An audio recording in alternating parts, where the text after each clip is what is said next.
Hope. It dreams big, like really, really big. Hope sees potential when others don't. Whoa!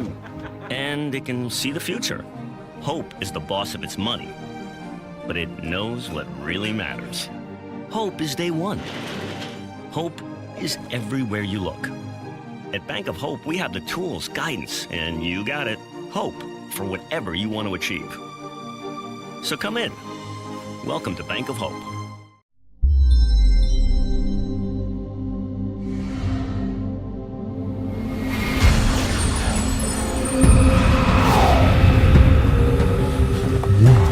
That smells delicious.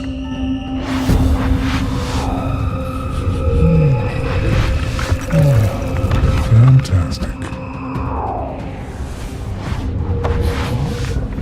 Wait! It is amazing!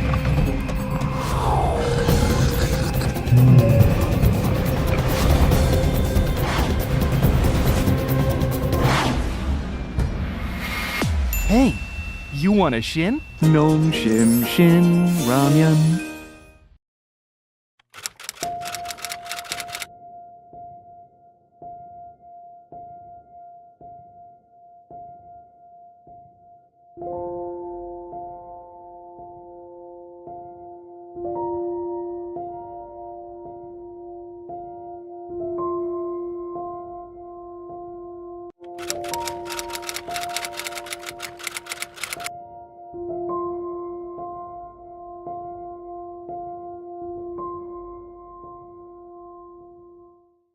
Hi, my name is Est, head college counselor at A1 College Prep. Just as college admissions committees in the US utilize a holistic, comprehensive review process to evaluate student applications, at A1 College Prep we guide students using an individualized, multifaceted approach. Currently, we're offering a scholarship opportunity for eligible students for up to $5,000. Please reach out to us here for any inquiries and to learn more about this scholarship program.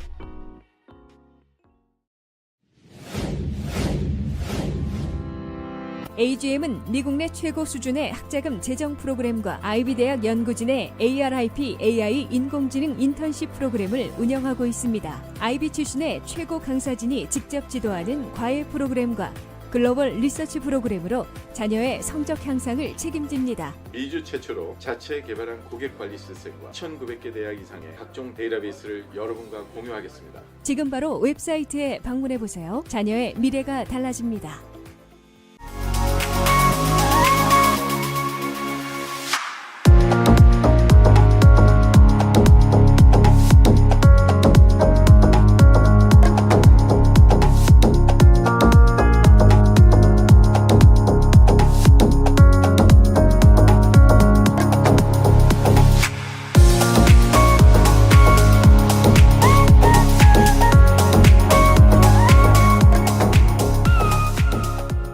전문적인 리서치와 차별화된 접근 방법, 이경희 이민법 변호사, 투자이민의 EB5의 풍부한 경험에 이경희 변호사와 체계화된 멘토 시스템으로 철저히 교육받은 직원들이 여러분의 이민법 케이스를 도와드립니다. 이경희 변호사 사무실은 한 번 맡은 케이스는 끝까지 책임집니다. 항상 세밀하고 정확한 일처리로 고객분을 성심껏 도와드리겠습니다. 저희 사무실을 믿고 맡겨주시면 여러분의 케이스를 성공으로 이끌겠습니다. 투자이민 전문 이경희 이민법 변호사. Hope. It dreams big, like really, really big. Hope sees potential when others don't. Whoa! And it can see the future.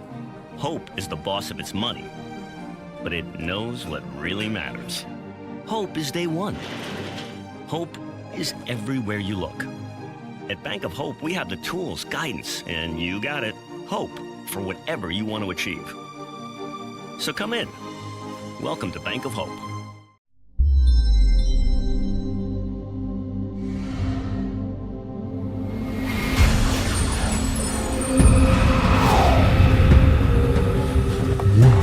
That smells delicious.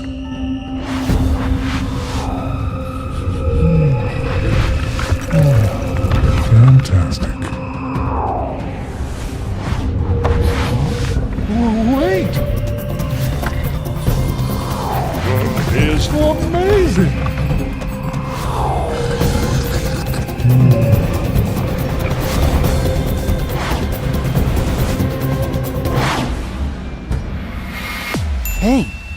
want a shin? 농, 심, 신, 라면.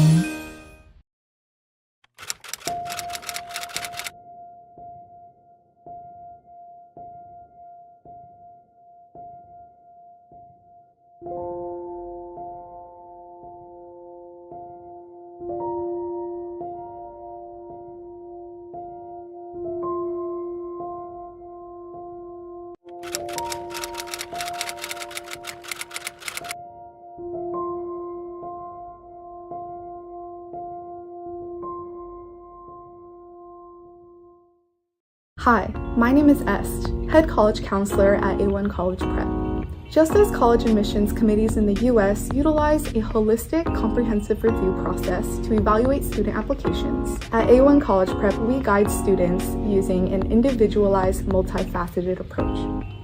Currently, we're offering a scholarship opportunity for eligible students for up to $5,000. Please reach out to us here for any inquiries and to learn more about this scholarship program.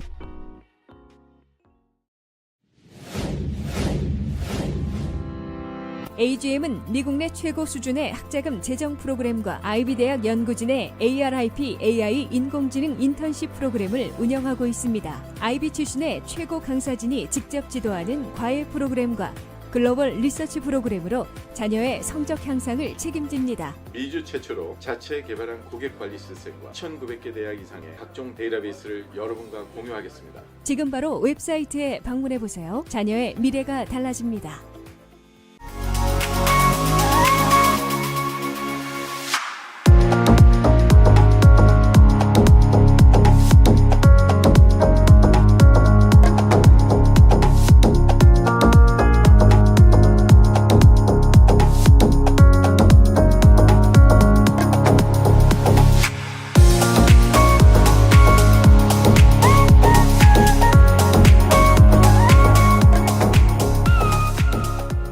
전문적인 리서치와 차별화된 접근 방법, 이경희 이민법 변호사, 투자이민의 EB5의 풍부한 경험에 이경희 변호사와 체계화된 멘토 시스템으로 철저히 교육받은 직원들이 여러분의 이민법 케이스를 도와드립니다.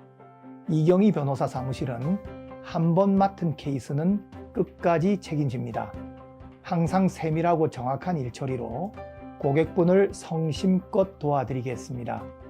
저희 사무실을 믿고 맡겨주시면 여러분의 케이스를 성공으로 이끌겠습니다. 투자이민 전문 이경희 이민법 변호사. Hope. It dreams big, like really, really big. Hope sees potential when others don't. Whoa! And it can see the future. Hope is the boss of its money, but it knows what really matters. Hope is day one. Hope is everywhere you look.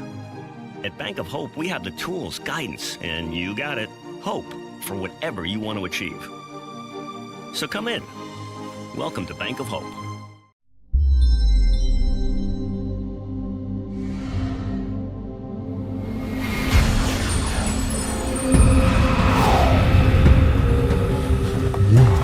That smells delicious.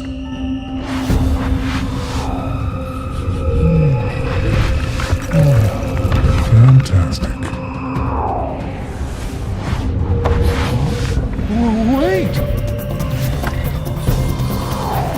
That is amazing!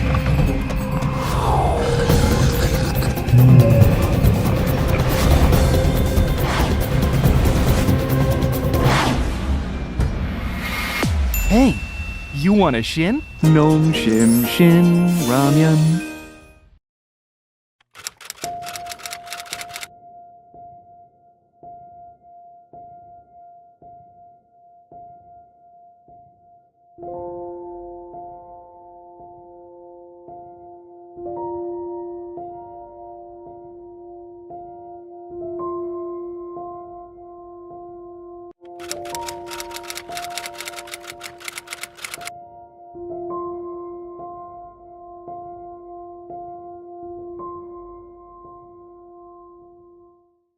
Hi, my name is Est, head college counselor at A1 College Prep. Just as college admissions committees in the US utilize a holistic, comprehensive review process to evaluate student applications, at A1 College Prep we guide students using an individualized, multifaceted approach. Currently, we're offering a scholarship opportunity for eligible students for up to $5,000. Please reach out to us here for any inquiries and to learn more about this scholarship program.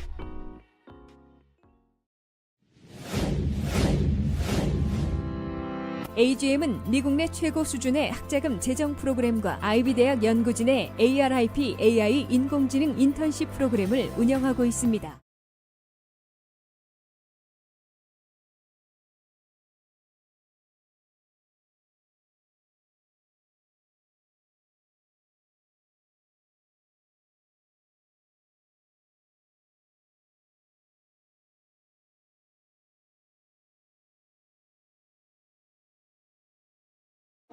Hope. It dreams big, like really, really big. Hope sees potential when others don't. Whoa! And it can see the future. Hope is the boss of its money, but it knows what really matters. Hope is day one. Hope is everywhere you look. At Bank of Hope, we have the tools, guidance, and you got it, hope for whatever you want to achieve. So come in. Welcome to Bank of Hope.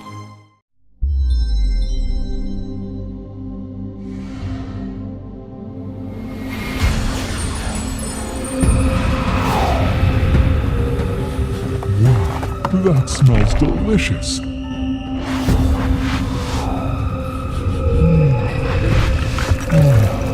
Fantastic. Wait! That is amazing!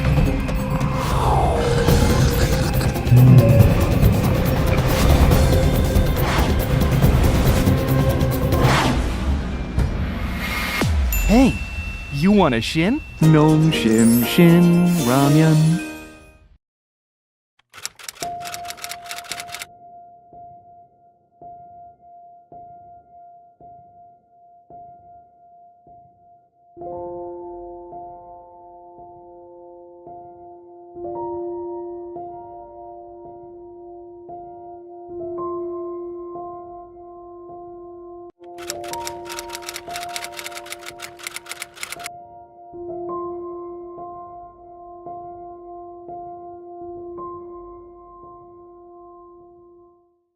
Hi, my name is Est, head college counselor at A1 College Prep. Just as college admissions committees in the U.S. utilize a holistic, comprehensive review process to evaluate student applications, at A1 College Prep we guide students using an individualized, multifaceted approach. Currently, we're offering a scholarship opportunity for eligible students for up to $5,000. Please reach out to us here for any inquiries and to learn more about this scholarship program.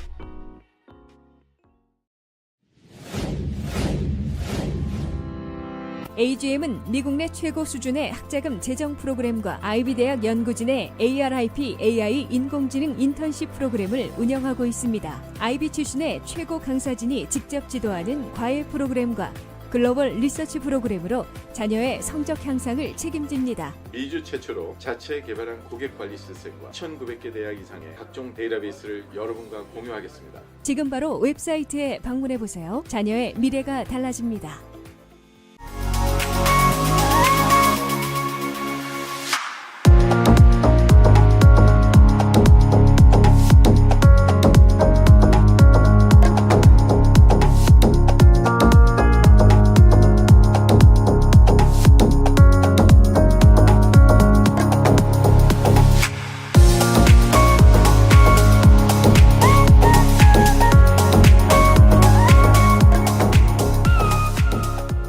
전문적인 리서치와 차별화된 접근 방법, 이경희 이민법 변호사, 투자이민의 EB5의 풍부한 경험에 이경희 변호사와 체계화된 멘토 시스템으로 철저히 교육받은 직원들이 여러분의 이민법 케이스를 도와드립니다. 이경희 변호사 사무실은 한 번 맡은 케이스는 끝까지 책임집니다. 항상 세밀하고 Hi everyone! Welcome to the 14th Korea Times College Expo. Thank you so much for joining us today. I know we have a lot of people that are coming in right now. My name is Jenny Wheatley and I am the president of the Admission Masters, and I'm so excited to be your host for the next few hours. We have listeners and viewers from all over the world joining us today, which is why we are hosting this year's Korea Times College Expo virtually once again, and we're so thrilled to be able to bring the expo to you. The Korea Times College Expo has grown to be the largest college expo for the Korean American community, where you can receive insider information on all things college admissions as you plan your high school journey. We have so many amazing speakers today prepared for you who will be speaking about the UCs, to the private schools, to financial aid. So I hope you have your notepads out. Take all the information and all the notes you need today in regards to what we'll be providing. I want to start by thanking our sponsors, Bank of Hope and Nongshim, and our main sponsor, Admission Masters, for making this year's event possible. I'd also like to thank Ivorywood Education, AGM Institute, A1 College Prep, Law Offices of Kyunghee Lee, Pava World, Hwarang Youth Foundation, Foundation for Korean Language and Culture for supporting this year's event as well. Once again, we're so excited to bring this year's Korea Times College Expo to your homes virtually. I just want to give you a couple of quick notes before we get started, okay? This is currently live on YouTube, so make sure to tell all your friends and family to hop on right now on YouTube anytime. Join us today. If you registered before today at koreatimes.com/webinar, you will be entered into our raffles today. We have a ton of amazing prizes for you. You can also find the expo at 미주 한국일보 칼리지 Expo on YouTube. If you haven't signed up, check out the comment section of our YouTube. We have pinned the link at the very top. You can register now. If you forgot to register or just hopped on, you can register now, be entered into our raffles today. You're also more than welcome to ask questions in the chat box on YouTube Live. I'll choose a few from the list and we'll have a Q&A session at the end of each seminar so that we're able to answer your questions. For those of you who are joining us live today, already signed up through the website for the expo, once again, we'll be doing the lottery. Let me tell you a little bit about the giveaways that we're giving today, okay? We'll be choosing two big winners for the $250 gift cards, and then 28 viewers who will receive $20 gift cards. At the end of each seminar, we're going to be choosing 6 viewers, and after our final seminar, we're going to be choosing 12 viewers. You have to be online watching in order to get the the gift card, okay? So stay tuned through our expo today to have a chance to win our prizes throughout the entire expo. Also, if there is an organization that you want to receive a consultation with after listening to all of our seminars today, feel free to contact them personally. Let them know that you attended the Korea Times College Expo and you will get a one-time free consultation. Now, without further ado, let's begin the 14th Korea Times College Expo right after this short commercial break. Stay tuned, take your bathroom break now, get ready to hear from our wonderful speakers right after this. See you soon! Hope. It dreams big, like really, really big.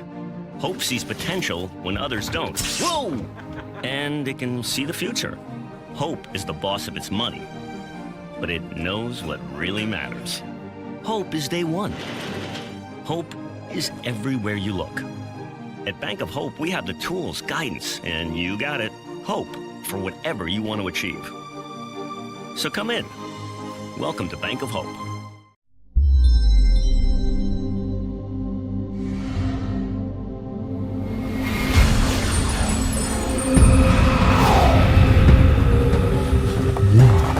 That smells delicious.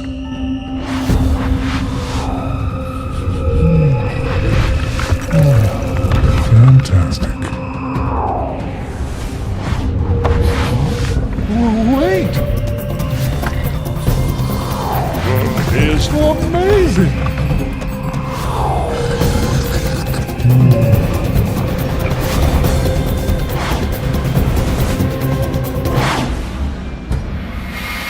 Hey, you want a shin? 농심 shin ramen.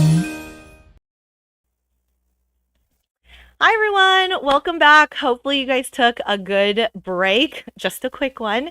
I'm going to go ahead and introduce our very first speaker to kick off our expo. Our speaker is Vincent Kim from Admission Masters. He was UCLA Political Science and UPenn Masters in Education, former UPenn Law School admissions officer, former UPenn JD MBA program coordinator, former Yale application reader, and the co-president of Admission Masters. He will be speaking about 2023 accepted students, analyzing case studies to top private universities. Vincent, take it away.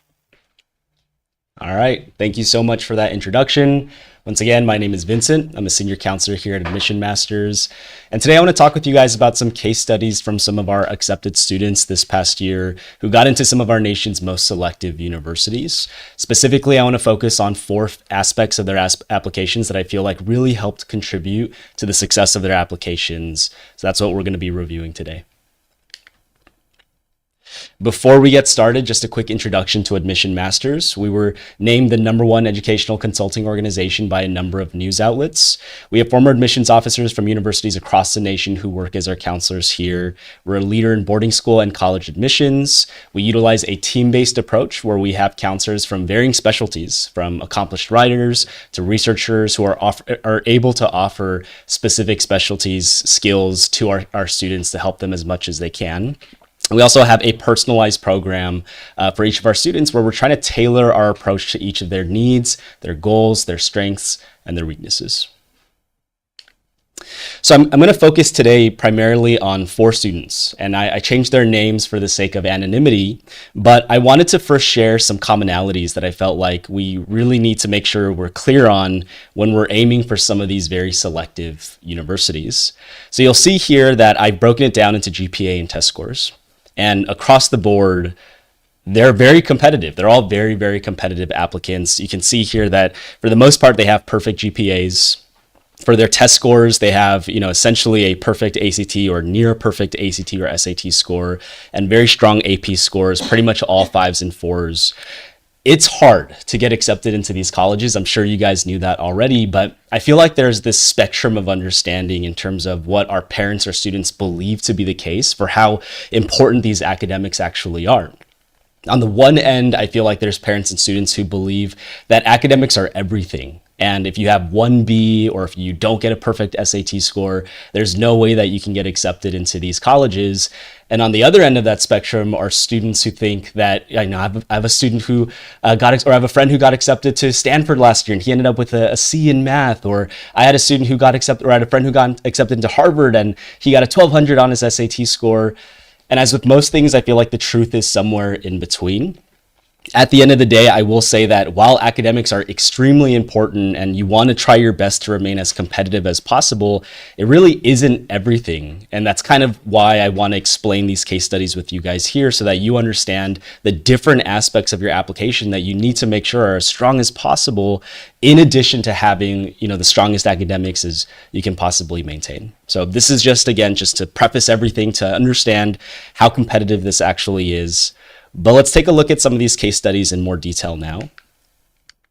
Actually, so I'm going to break this into 4 different aspects. We'll talk about how you can demonstrate passion for your major through your activities and even through things like your awards, competitions that you can get involved in. We'll talk about things like community impact and uniqueness, so the types of activities that you can do to try to make an impact on the people around you.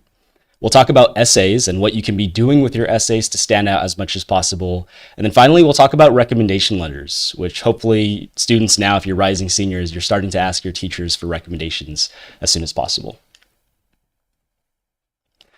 So the first case study I want to explain with you guys is going to be for this student, Darren. And I think he did a tremendous job of being able to demonstrate passion for his field. The major that he pursued, just for a little bit of context, he was a neuroscience and cognitive science major. He was accepted and decided to attend Harvard University. And just so that you can see this here, I pulled this literally directly from his common application. On the common application, which if you're not familiar is what you use to apply for the vast majority of colleges, you'll be given a space to put up to 10 of your best activities in order of most impressive or most important to the least important 1 to 10. In your activities, one of the primary goals that I feel like our students, or if you're working on your college application soon, one of the things that you should be prioritizing is figuring out how you can demonstrate interest in your major by getting involved and immersing yourself in experiences that are related to those fields. So if you're looking at this student here in particular, it starts off with his number one activity where he was the co-president of OC Science. You can see some numbers here, like he volunteered for over 700 hours, led 160 plus volunteers, helped 2,500 plus students in STEM, but even more than that, he helped to partner with local schools and national organizations. He co-authored a science activity book that he helped to publish through Amazon. Just immediately from the very beginning, you're seeing that this is a student who is very passionate about the STEM fields. In addition to that, he has actual research experience, which I feel like as high school students, many students do not have. And so immediately from having research experience, it can be very valuable. You'll notice here that the student attended the Rockefeller Summer Science Research Program, an extremely competitive research program which has about a 4% acceptance rate. He also interned at the UCI Lee Lab, where he did additional research within the field of biology. And all of this is to say, this is the type of student, just by looking at these activities, that he's the one who is going to reach out and ask or seek out these opportunities and try to take advantage of them so that he can learn more about the field that he believes he wants to pursue. On top of that, he was also involved in the Student Research Society as the president and the founder. And to me, I think this is great because not only does it demonstrate that he's very passionate about research, but he was also using this activity to bridge this accessibility gap between students who are looking for research mentors and professors who are also seeking out high school interns. I feel like a lot of high school students find it difficult to find these opportunities, so he played this middleman to help make this happen for other students. I think that did, again, a great job of demonstrating that, again, he was not just passionate about STEM, but he was also trying to figure out how he can share that passion with his peers at his school. Finally, he was the captain of his Portola High School Science Olympiad team. In addition to that, you'll see here some awards at the bottom. Not only was he very involved in these activities, he was very successful in these activities. He won 31 medals in Science Olympiad. He earned third place for the research article that he wrote for the Columbia Junior the Columbia Junior Science Journal Research Symposium for the work that he did at Rockefeller. He was a finalist for the Atlas Fellowship, and he was a semifinalist for USABO, the USA Biology Olympiad. All of these things, I think, do a great job of, yes, establishing that he is someone who works very hard and is someone who is willing to, put himself out there. But more than anything, the thing that I'm trying to stress to you guys here is that if you're planning on pursuing a major, which is typically a good idea, you need to be able to get involved in experiences that prove that you are actively seeking opportunities and that you're actually passionate about what you want to do. The second case study I want to explain to you guys will be the student Kelly. And I want to focus your attention on her community impact and the uniqueness of her activities specifically. So again, for a little bit of context, she was a product and industrial design major. Her minor, or second choice major rather, was gender and women's studies and sociology. She was accepted and attended Brown RISD's dual degree program. And there were a few things that stood out to me when I was working with her on building her applications. Obviously, she was someone who was extremely talented in art. We knew that from the very beginning. But what we wanted to figure out was how she could utilize her skills and her talents to make a meaningful impact on the community around her. So for her art portfolio specifically, instead of just highlighting her strengths, one of the things that she worked on was trying to design products that were specifically aimed at helping women. And I think this was a key aspect of why she might have been accepted to the dual degree program at Brown RISD, because she wasn't just someone with this crazy talent, but she demonstrated this inclination to use it. And that's something that every college is actively seeking within their students. She was also the founder and president of the Heart Club. You can see some of the things that she did here, leading and mediating discussions on relationship abuse, coordinating volunteer opportunities, donation drives, and once again, finding opportunities for her to utilize her passion for art in an effort to make an impact on her community and to help women. She was the design director for Women World, where she helped to provide resources and feminine products for women in need. And then finally, she also sought out an opportunity to work at Laura's House, which is a battered women's shelter, where she maintained customer donor volunteer relationships. She's talked with customers about Laura's House and its mission.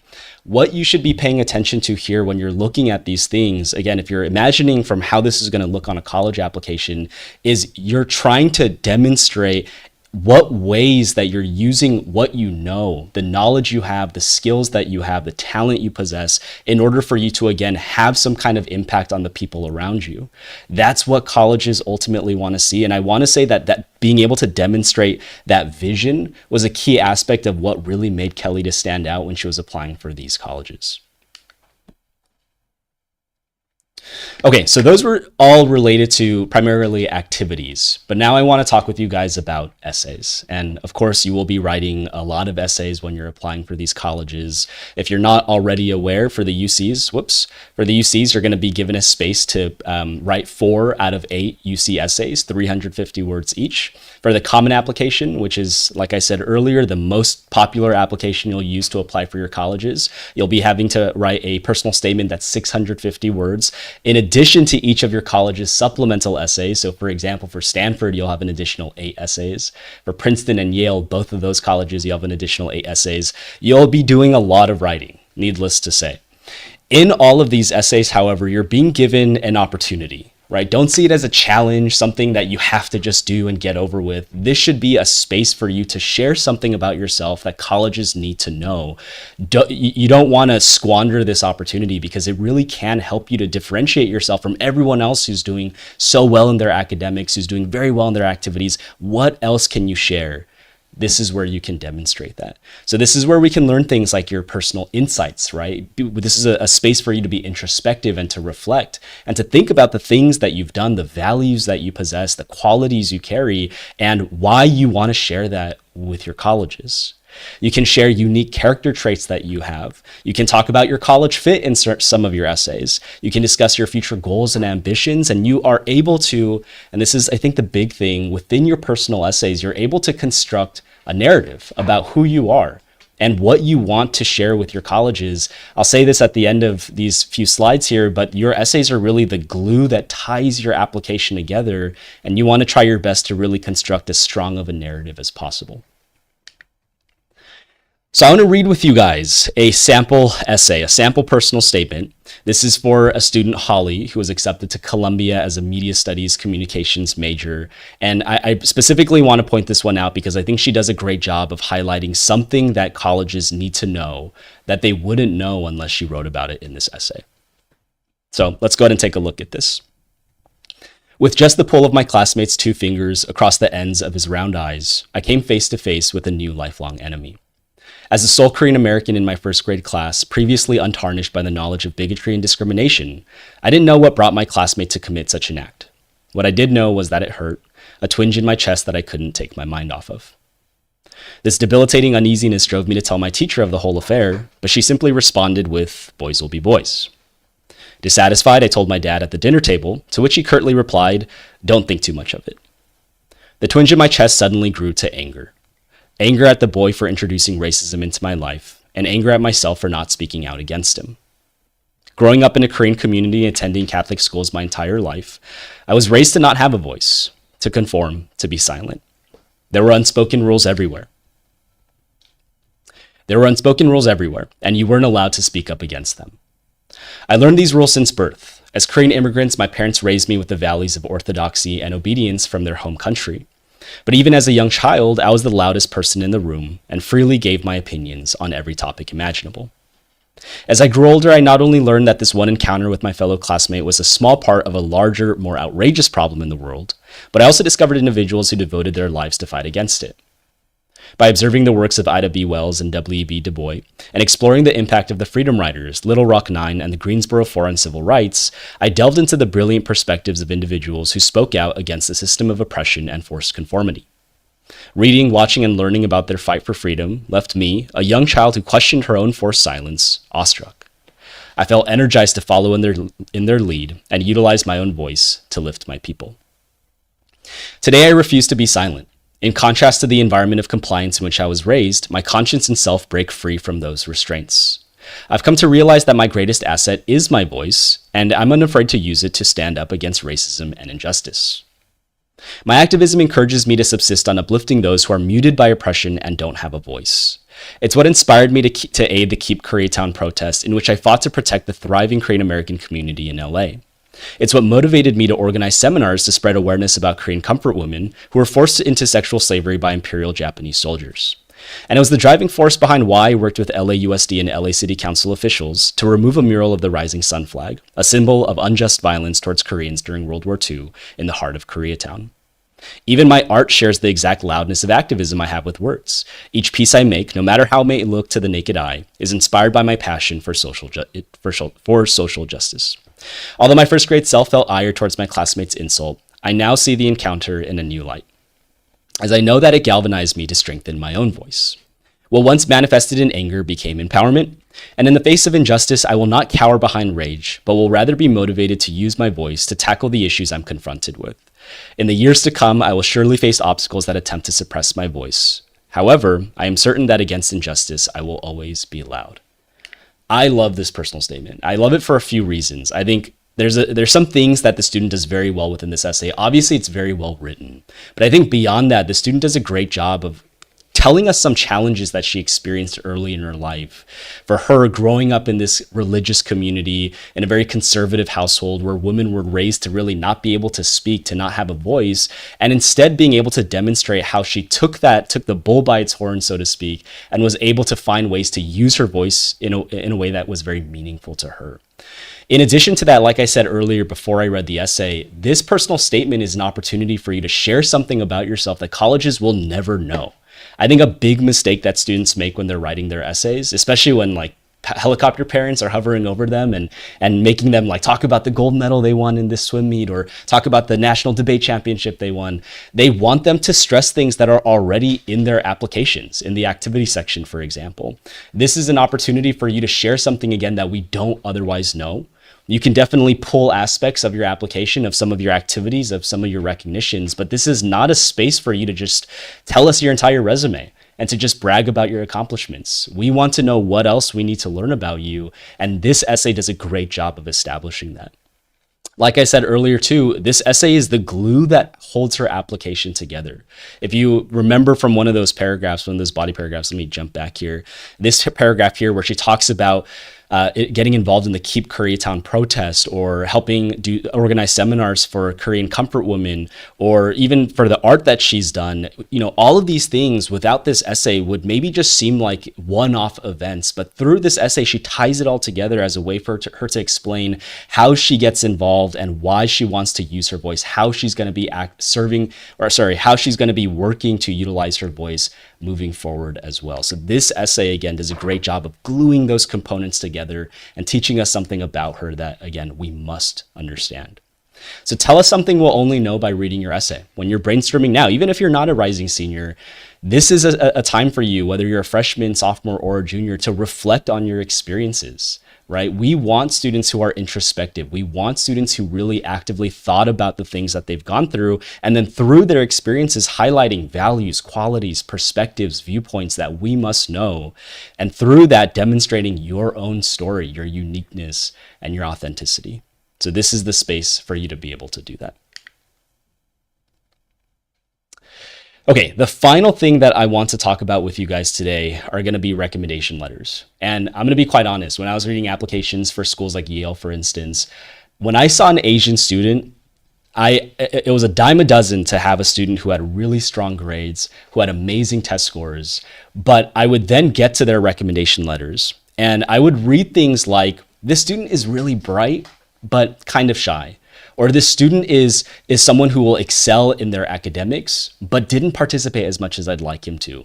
It's such a wasted opportunity. And if you're aiming for these very selective colleges, you have no choice but to have every facet of your application be as exceptional as possible. And again, for a lot of Asian students who tend to be a little bit quieter, a little bit more book smart, but maybe not as out there, these recommendation letters really can hurt them and can serve as red flags for their applications.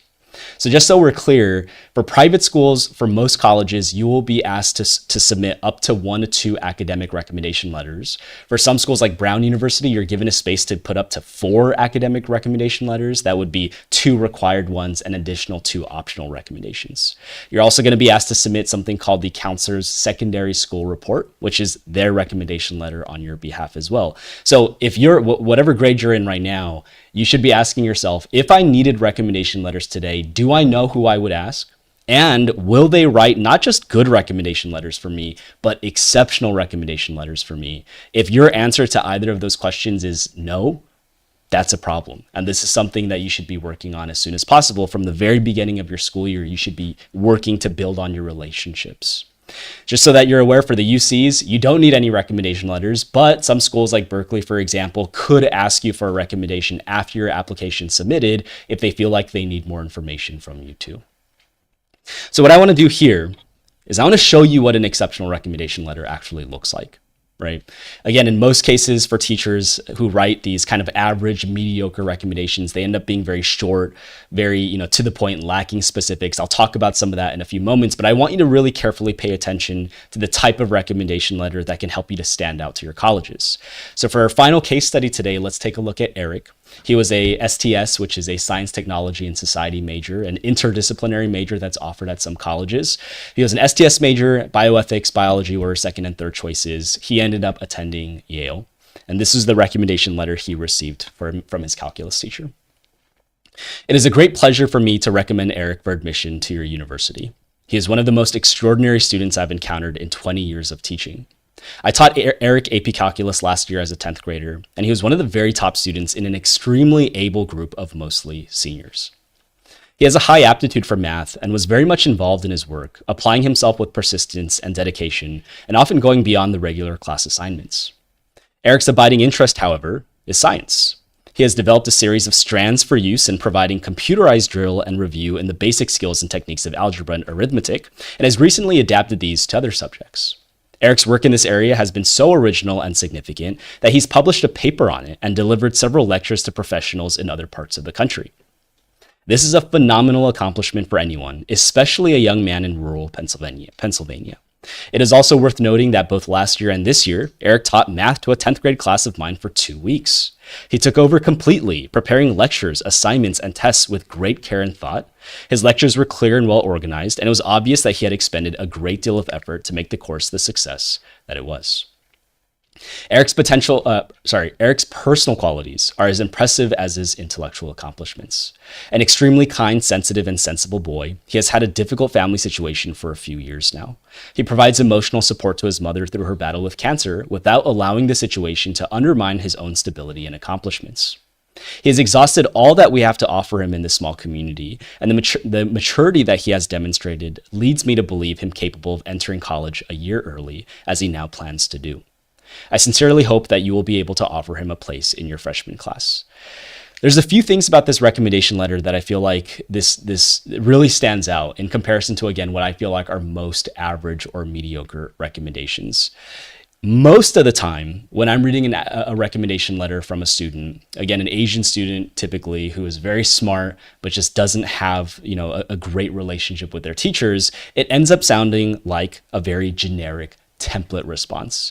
And what do I mean by that? It means you could have removed the name and put in any name into that recommendation letter, and it would have still worked.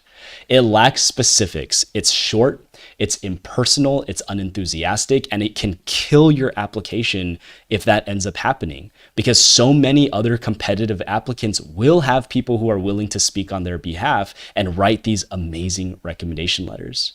So when you have rec letters that really don't provide that much insight into the student, when you have recommendation letters that don't use powerful, enthusiastic language, it really, again, hurts your application. It can also be a problem when, again, you demonstrate red flags to your rec letters. If we ever see anything like the student was smart but kind of quiet, or the student was brilliant in the class, did well in exams, but was very shy, or even worse, if your teacher says something like the student doesn't work hard or argues with his teachers, those are huge problems, obviously. And again, you can have the best grades. You can have a 1600 SAT score. You can have amazing activities. If your recommendation letters don't speak to your qualities, your character, your strengths in a way that's, again, exceptional, it really is going to end up putting a damper on your application. So we want to see some things within these recommendation letters, and the only way we can see those strengths is by you building on your teacher relationships early and often. So in terms of some strategies, again, this would especially be the case for my freshmen, sophomore, and juniors here who are listening to this seminar. But if you're finding it hard to build on your relationships, I know it can seem a little bit awkward, but you need to put yourself out there. So there's a few things that you can be working to do here. Number one, we're going to expect that you participate as often as possible. That means whenever you have the chance to raise your hand to answer a question, you should be taking on that opportunity.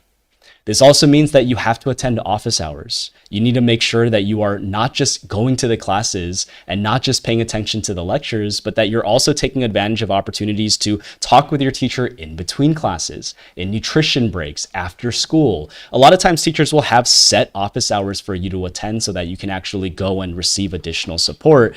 But if they don't have those opportunities, because I know some schools do not, then you're going to have to go during lunchtime. You're going to have to ask your teacher, schedule a meeting, find a way for you to show to them that I want to learn more. Even if I'm getting an A in the class, I want to do better. That's the type of student that is going to get a very strong recommendation letter from their teachers. So you got to attend those office hours, and you got to communicate with your teachers early and often too. Just so that, again, we're clear on this, this is a very important time for us because it's August.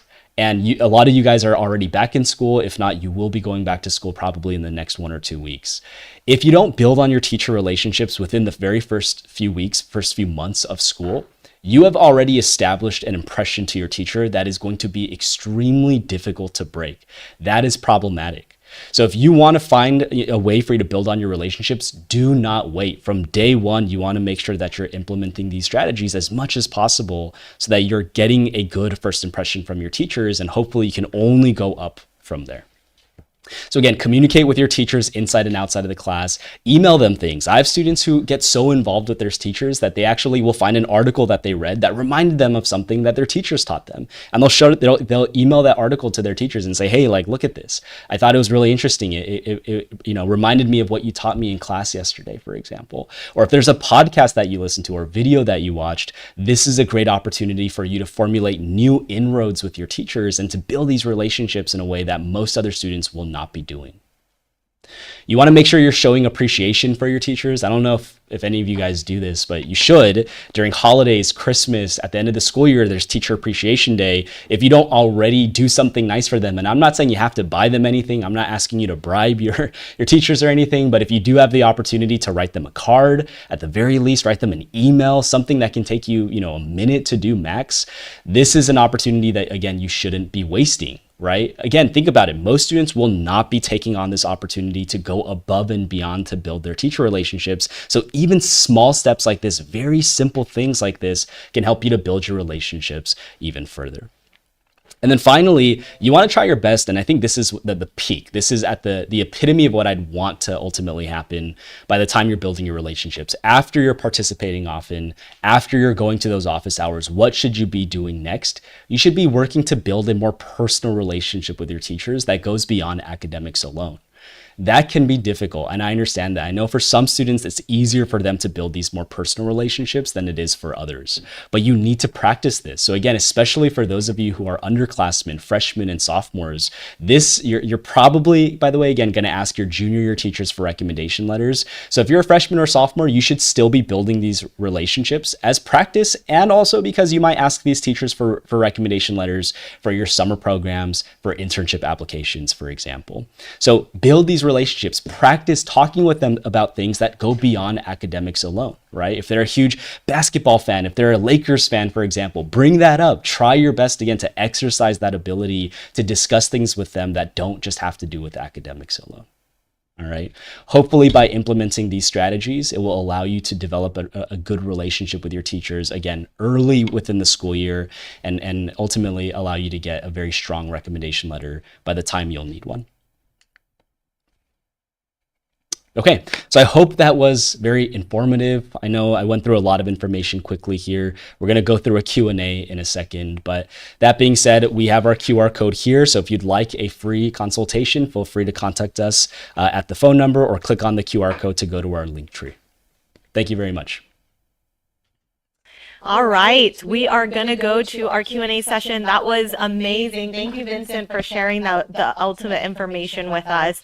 I saw a lot of really amazing questions on YouTube, by the way. You guys can keep chatting throughout the entire seminar today, entire College Expo, and even while I'm doing the Q&A sessions, if you guys have questions, feel free to, type them away. I'll choose a few and we can answer some of those questions. So, Vincent, let's go ahead and ask you some questions. One of the questions that people asked was, what should I consider when I start to decide my major, and when should I start thinking about my major? Got it. So for major, it depends, I guess, on what year maybe you are, but you should be making sure that you're figuring out, if you have no idea what direction you want to go into, that you're taking on different opportunities. As freshmen or sophomores, my biggest piece of advice is that you're never really going to know what you like or what you enjoy unless you try different things. That means going out and experimenting. That means getting involved in different clubs, in different organizations. If you feel like you have a skill or something that you're great at, maybe you love filmmaking, for example, video production, that means finding opportunities like internships or research for you to get involved in so that you can learn more about the process and see again if this is a passion that you'd want to learn more about. Thank you so much. That's really, really helpful. Okay, what kind of activities do colleges, reputable universities consider to be the most challenging? The most challenging activities. I feel like if you're getting involved at the highest level in anything, challenging, is kind of subjective, but we want to see the success that you've had in it. And we know that at the highest levels is where typically you're going to have the greatest challenges. So that means if you're going to like an FBLA state competition, if you're going to a national debate tournament, if you're getting involved in the highest levels of sports, for example, it's really, I think, in you succeeding at the highest level, or at least competing at the highest level, that we can see what is more challenging. I think it's a little bit tough to say, like, one aspect, maybe going to a national debate tournament is more challenging than going to, doing the USABO exam, for example. So it's a little bit tough to say and to compare those things. But I would say, again, if you're competing at the highest level, you're probably doing a great job of highlighting the fact that you're taking on these challenges and competing at the highest level. I love that. We're getting so many questions that are coming in, so let's ask a few more. How much weight do colleges put on accolades like volunteer awards? It matters a lot. For the common application, you're going to be given a space to put up to 5 academic awards and honors. And hopefully you can at least fill up those spaces. But you also have to consider the fact that when you're applying for these colleges, you're going to be given a space for you to put in not just the awards, but also the level of the award. So if it's an international award or a national award, again, it's at the highest level, it will look more impressive. Underneath that would be state or regional awards. At the very bottom will be school level awards, like honor roll, for example. So these awards matter, and the greater the award, the higher the level of the award, the better it's going to look for your college applications. Once you're aiming for these extremely selective colleges, you're inevitably going to be competing against students who will have had hooks and who will have had this high level of success in something. Right? So yes, it will matter a lot for these colleges. Thank you. Like I said, so many questions, amazing questions coming up. Can running a nonprofit help me with my chances of getting into an Ivy League? Nonprofits, I'm not going to say you can't do it. And I'm sure if you have a nonprofit that is, serving a community that maybe is being underserved, or if you're making an impact in your community in a way that, again, most people would not, yeah, a nonprofit could be very valuable. Just creating a nonprofit is not necessarily going to be doing you many favors, right? Especially now that a lot of students know, it's been over a decade now where students have started creating nonprofits. I'm not going to say it's overdone, but it's being done more often. So just the plain, ability for you to create an organization, that's great. It's a good start. But what you accomplish through it honestly matters a lot more than just creating the organization to begin with. Awesome. We still have time, guys, so we're going to keep asking questions. Should a student get recommendations from both STEM and humanities-focused teachers? My number one piece of advice, and this will depend on the college. Some schools, like, for example, MIT, Caltech, and Harvey Mudd, will require you to have one STEM recommendation letter and one humanities or social science recommendation letter.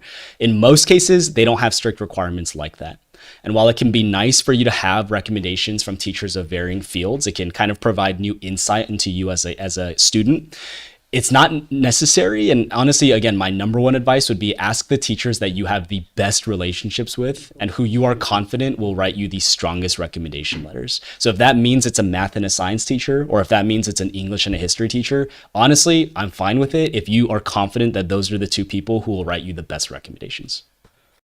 So clear. Okay. What should I do with an accolade that is very prestigious, but doesn't necessarily have to do with my major direction or what I'm trying to study in college and into their narrative or field of study? Got it. What should you do with it? I mean, if it's a very prestigious award, put it in. It's not like everything that you do has to be related to your field of study. You definitely want a few key components of your application, your activities, your awards to tie into the major you want to pursue. But if you did something, let's say you're a biology major, but you have this amazing, I don't know, like a journalism, award. Maybe you won something for an essay competition. Put it in. That's fine. That's great, right? If anything, that will only demonstrate more color to your application. And that's something that as college admissions officers, we're looking for as well. I love this question because I think that there's a lot of people out there that are really concerned about affirmative action. And there's a question about affirmative action. So with affirmative action, is it good for us to describe our race and other information in an essay or personal insight question? Is it good for you to talk about your race? I guess it depends on what your race is. I want to say if you're, again, I'm assuming mostly Asian, I would find it strange for you to just talk about your race to begin with, right? Unless for some reason you needed to explain how that context of you being raised Korean, for instance, really influenced your story. But there's no need for you to just outwardly say, oh, by the way, I'm Korean, right? Or something along those lines. But what we're finding is that a lot of colleges, including Harvard and Brown, for example, are implementing changes to the essays that they've added to their applications this year to try and learn more about diversity without actively having to ask students about their race. That diversity, by the way, can go beyond your race. So you can, again, if you have something very important you want to share about your Korean American identity and you think that's a key component of your story that you want to tell, then I encourage you to tell it, but there can be more than just your race that you can talk about to try to demonstrate what makes you a diverse candidate for these colleges, right? Perhaps that's your religion. Perhaps that's your socioeconomic background. Perhaps that's even a perspective that you bring in based on an activity that you've had. Diversity spans so many different definitions, so I'd encourage everyone to think beyond just their race alone. Yeah, and by the way, in the new applications for the Common App, now that that's out for our seniors, there's more essay questions now that are asking for that diversity piece. So it's actually good to kind of pinpoint some of those things that make you unique and colorful. So thank you so much, Vincent. That's really helpful. We still have a few more minutes. What are some ways, I know you explained during the seminar how to get close to teachers, but I do think because students are now coming back to school, more and more students are kind of concerned about how they can build those relationships with teachers. So if you can give just a couple of maybe tangible tips on how to get close and build those relationships with teachers, I think that would be awesome. I want to say that was actually in my slide, so I'm not sure why that question's being asked, but that being said, I'm trying to see if there's anything else I would say. Biggest thing, build your relationships early and often. Talk with your teachers inside of class. Attend office hours, like I had mentioned. And if there's no office hours, nutrition breaks, lunch breaks, in between class, after school, you have to show them that you're making an effort to try to build your relationships further.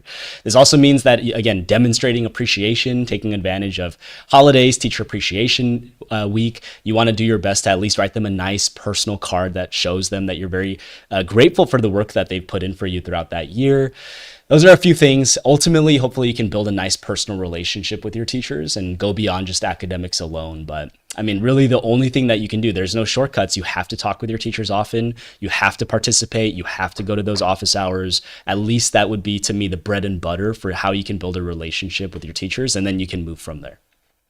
Awesome. There's, we might have time for one or two more, but let's see. So there's some questions about hours for volunteer service. What is a good amount of clubs to join? How many hours of service do you recommend? Someone asked specifically for UC. Someone asked just in general. What would you recommend? Amount of clubs and hours of service generally? I feel like this question is a popular one and is almost a backwards way of thinking. I think when we think about it in numbers like this, it defeats the purpose of what colleges are actually trying to learn about through your activities. So if I wanted to answer your question just like quickly and to make sure that I am getting to your question, I will say that there are some awards that you can earn. For example, the Congressional Award, where if you want the gold medal, you need to have 250 hours of volunteering. So hitting that number would be very nice. For the President's Volunteer Service Award, for the Gold Award, you need 100 hours. Again, hitting that number would be nice. In terms of activities, you're going to be given a space to put up to 10 activities on your college applications. For the Common App, for the UCs, you'll be given a space to put up to 20 activities and awards. So let's say having around maybe at least 10, including summer programs and internships, plus clubs, all of that would be great. Once again, I'd encourage you to not just think about it in those terms, right? Colleges really don't care as much about quantity and how much you're getting involved in as much as they care about quality and the work that you're putting in. What kind of service are you doing? If you're doing 250 hours of, going to a homeless shelter and serving them food, that's great. I'm not even going to, I'm not going to disparage that. But at the same time, that's something a lot of people will be doing. If you're doing 250 hours of volunteering, tutoring, that's something that a lot of students will be doing. That the efforts that you're making, the type of volunteering, honestly, I as an admissions officer would care way more about that than I would care about just the hours or the number of activities alone. Awesome. I think that was it. I know you guys have some really great questions, so we'll go ahead and continue to answer them through the chats and also through our other Q&A sessions. So don't worry, your questions will get answered. We want to go right into the lottery. Woo! Our first lottery, guys. So our first lottery, we're going to choose 6 people. 5 will be for $20 gift cards, and one lucky winner will be $250 gift card. We have our little spinning wheel here of all of your emails. By the way, if you haven't registered yet, we pinned that link at the very top. It's only if you register in advance or even now that you'll be put into this raffle. So if you haven't already done this, please make sure that you are going on to that pinned link and then registering so we can get that email address. And just so to keep you guys a little bit more anonymous, we are going to be saying the email address of the winner, and then you will get a contact by the Korea Times to redeem your gift card. Okay, let's go ahead and start. Okay, let's spin the wheel. Our first winner of the day, Eunjung0613 EUNJUNG0613 $20. Congratulations. Let's go to our next one. That was our first one. We still have 5 more people, guys. And then the last one's going to be $250. So let's go. Second person here is imyongbin15 IMYONGBIN15 Congratulations, $20. Let's go to our third one. We got to do this quick, guys, because, we got speakers that are waiting. Next winner, Kosh99612 @gmail.com. KOSH99612 Congratulations. Next winner, this is our fourth one, $20. FarmJY77 PHARMJY77 @gmail.com. Congratulations, you are our $20 winner. Let's go to our fifth winner, $20. MiYoungYu @gmail.com.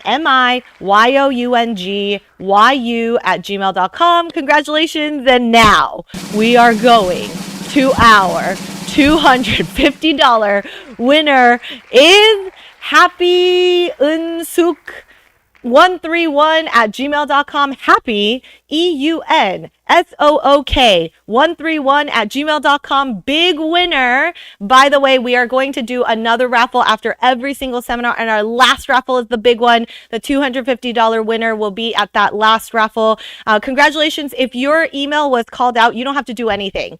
We will contact you, let you know how to redeem your gift card. Congratulations once again. And with that, we're going to go on a short commercial break and then we'll be going to our next speaker. Let's see you soon. Bye, everyone.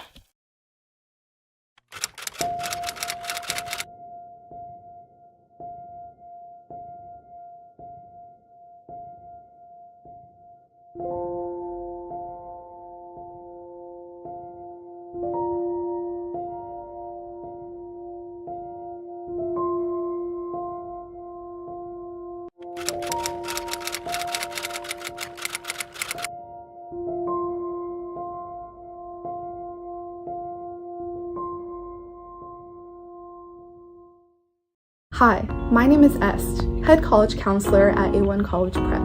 Just as college admissions committees in the US utilize a holistic, comprehensive review process to evaluate student applications, at A1 College Prep we guide students using an individualized, multifaceted approach.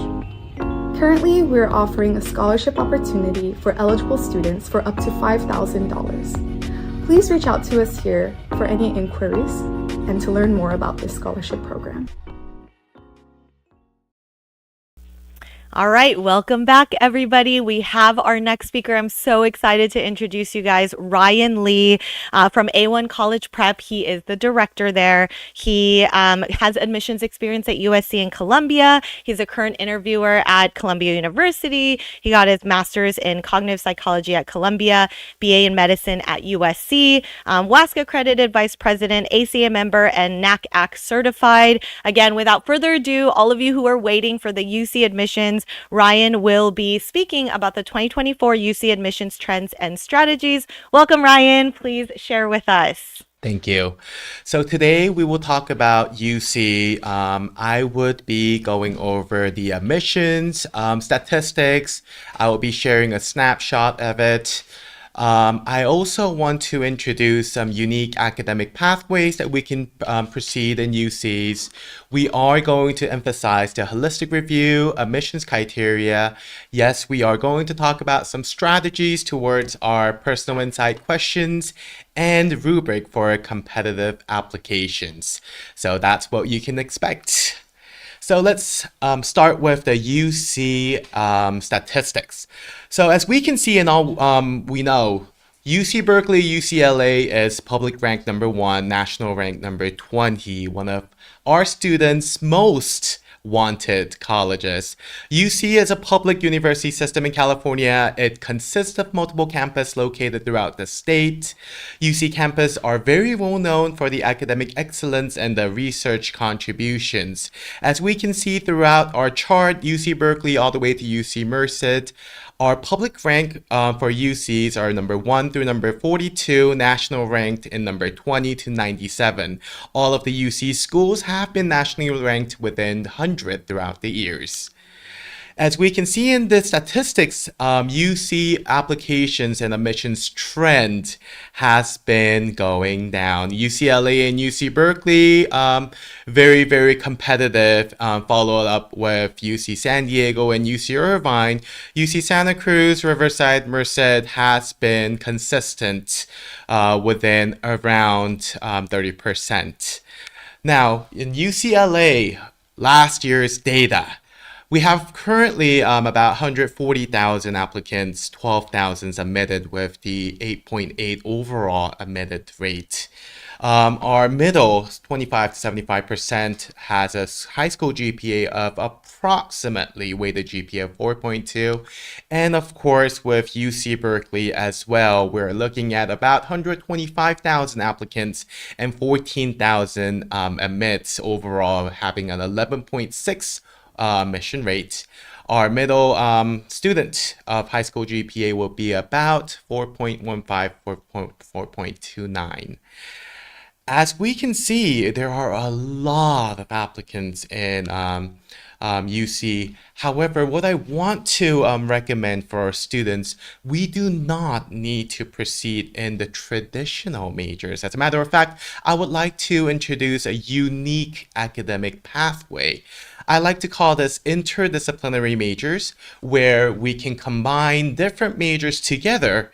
And UC Berkeley, UCLA, UC San Diego has been encouraging a lot of students to join their interdisciplinary majors. So let me introduce a few majors to proceed in the unique academic pathways. In UC Berkeley, we have Bachelor's of Science BS in Society and Environment.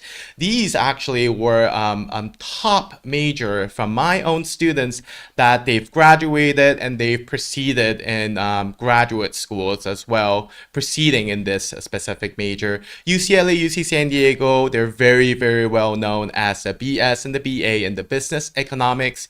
UCLA, they're combining mathematics, statistics, and data together, having a data theory major. It's a new major. A lot of students are having interest in this. UC Riverside has Bachelor's of Science, BA in Education, Society, Human Development. As we can see, several different majors are combining in the interdisciplinary majors. We can also explore the joint majors and the dual degree majors. A joint major is a hybrid of two areas for a single degree. It may also be called a combined major. And dual degree, or we can call this a dual degree major, it results into 2 degrees in separate areas of specialization. So in joint majors and dual degree majors, you do not need to proceed for a 5-year undergraduate pathway where you can join your 2 or 3 areas of interest and combine into a singular degree. Let's go into some examples. So joint major examples in UC Berkeley, we have electrical engineering and CS nuclear engineering BS. Yes, those are 2 different areas of engineering combined into a joint major program. And UCLA, we have math, ocean science, combined together as a joint major. Also in UC Berkeley, there's a lot of combined engineering programs. They are very, very well known for the engineering joint program. So if you are interested in multiple areas and finding solutions, I highly recommend to look into the UC Berkeley joint major engineering program. Also, the dual degree majors in San Diego, we have economics and public policy. It's called MPP, very, very famous dual degree program that I recommend. And we currently have some law degree programs that is associated with master's and PhD programs. And there are some dual degree programs not limited to undergraduate majors, but into the master's and the PhD majors in UC Berkeley, UC Irvine, for example, the School of Law. So these are very unique academic pathways. 많은 학생들이 UC라고 생각하면은 일반 단일 메이저들을 많이 생각하고 있어요. 내가 의대를 가고 싶다 하면은 나는 바이오를 해야 되겠다, 캠을 해야 되겠다. 내가 공대를 가고 싶다 그러면은 공대의 하나의 메이저만 꼭 결정해야 된다고 생각을 하고 있어요. 하지만 UC에서도 굉장히 유니크한 academic pathway를 제공하고 있고요. Especially UC Berkeley 같은 경우에는 joint major 통해 가지고 electrical engineering, 전기공학이랑 nuclear engineering, 핵융합공학이랑 이런 두 메이저들이 하나의 메이저로 합쳐져 가지고 4년에 졸업할 수 있는 이런 joint major도 있는데 많은 학생들이 이런 기회를 몰라서 놓치고 있는 것 같아요. 우리 많은 학생들 joint major에도 관심을 갖고 찾아보길 바라고요.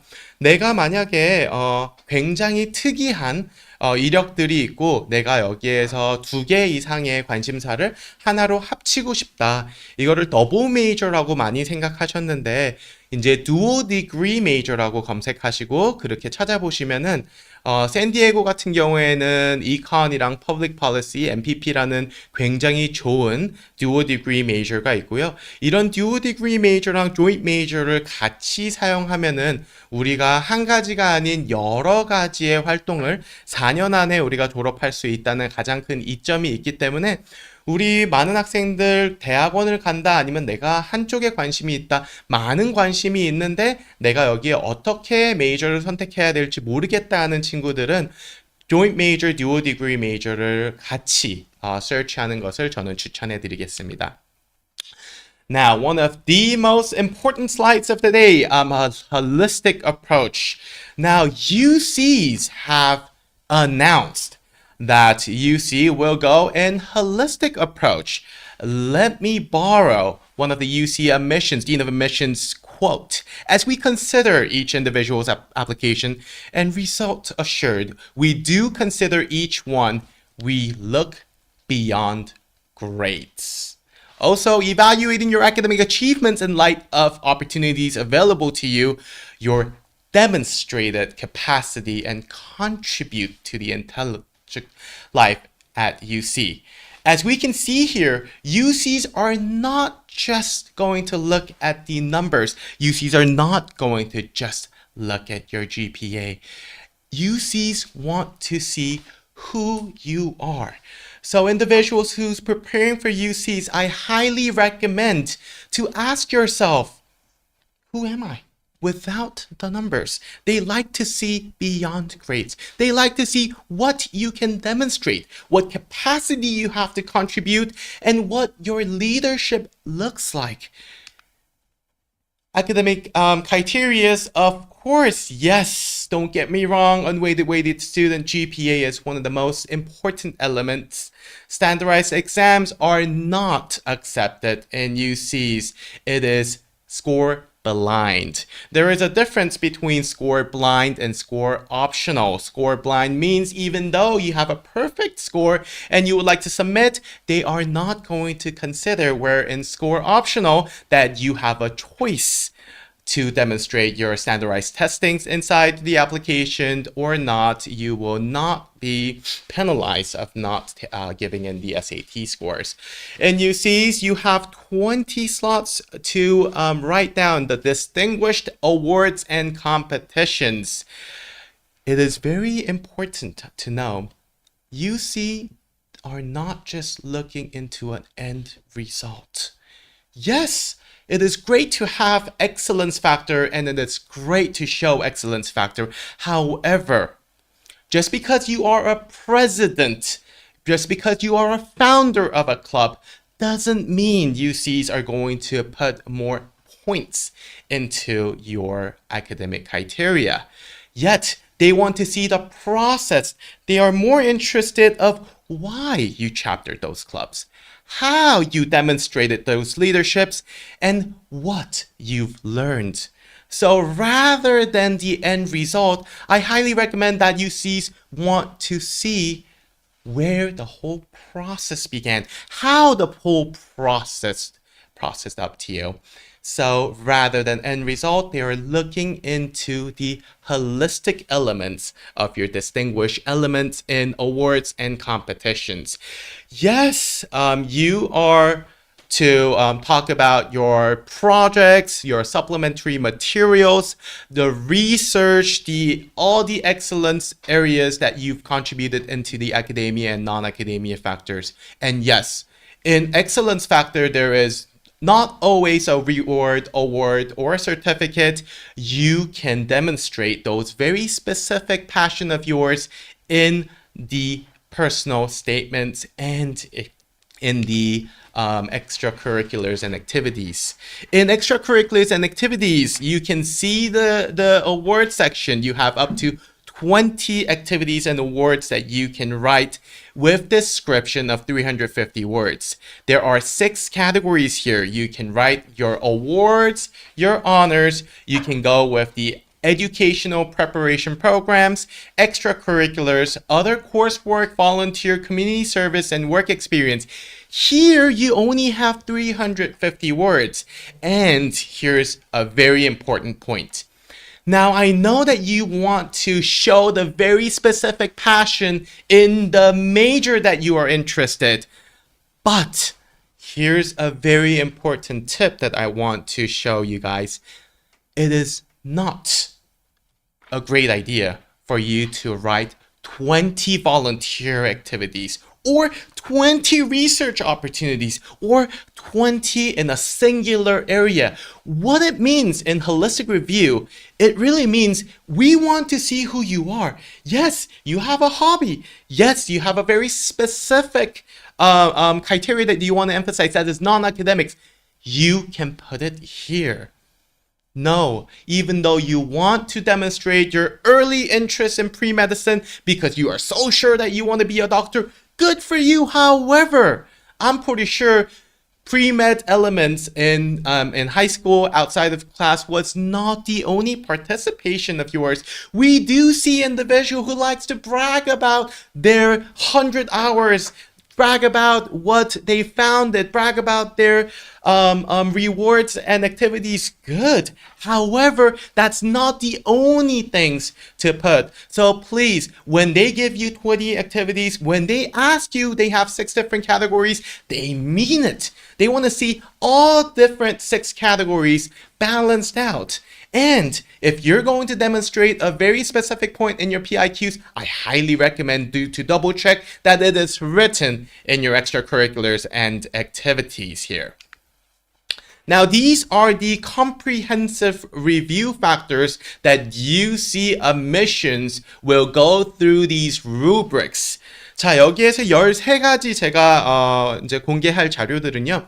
UC 입학사정관들이 이 순서대로 학생들을 리뷰하는 그런 루브릭이라고 보셔도 좋고요. 이거는 public information인데 생각보다 많은 UC 입학사정관들이 저희랑 같이 세미나를 할 때 굉장히 강조해 주셨던 부분이기 때문에 제가 많은 분들이랑 이거를 다시 쉐어하고 싶어요.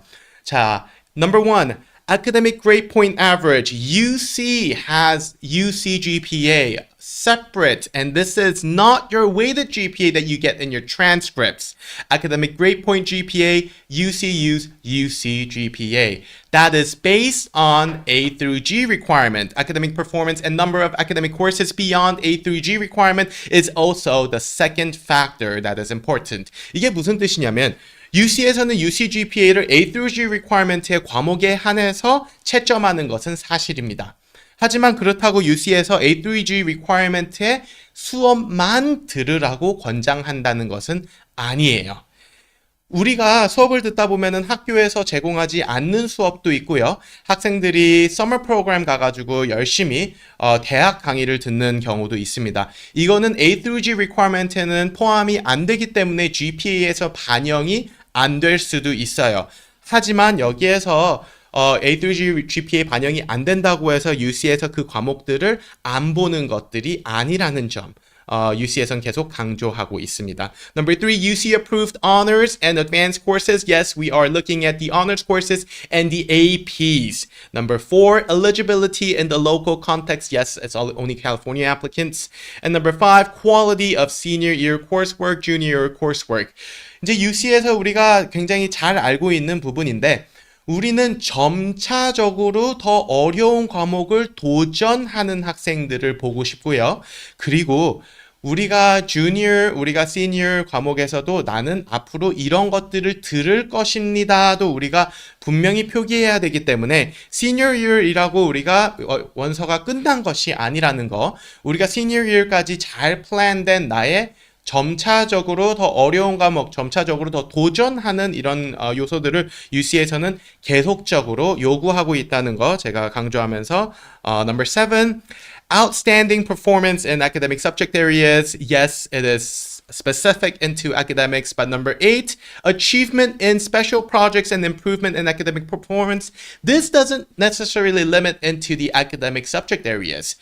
이제 UC에서는 당연히 academic subject areas를 강조하고 있고 내가 학업적으로 성취한 거, 학업적으로 굉장히 뛰어난 것들을 굉장히 강조하고 있습니다. 하지만 학업적만 강조하는 것은 아니라는 거예요. UC에서 내가 개인적으로 어떤 관심이 있거나 개인적으로 어떤 열정이 있으면 이 관심사와 열정 또한 홀리스틱 리뷰를 통해 가지고 보고 싶다는 것들을 7, 8, 9번에서는 계속적으로 demonstrate 하고 있어요.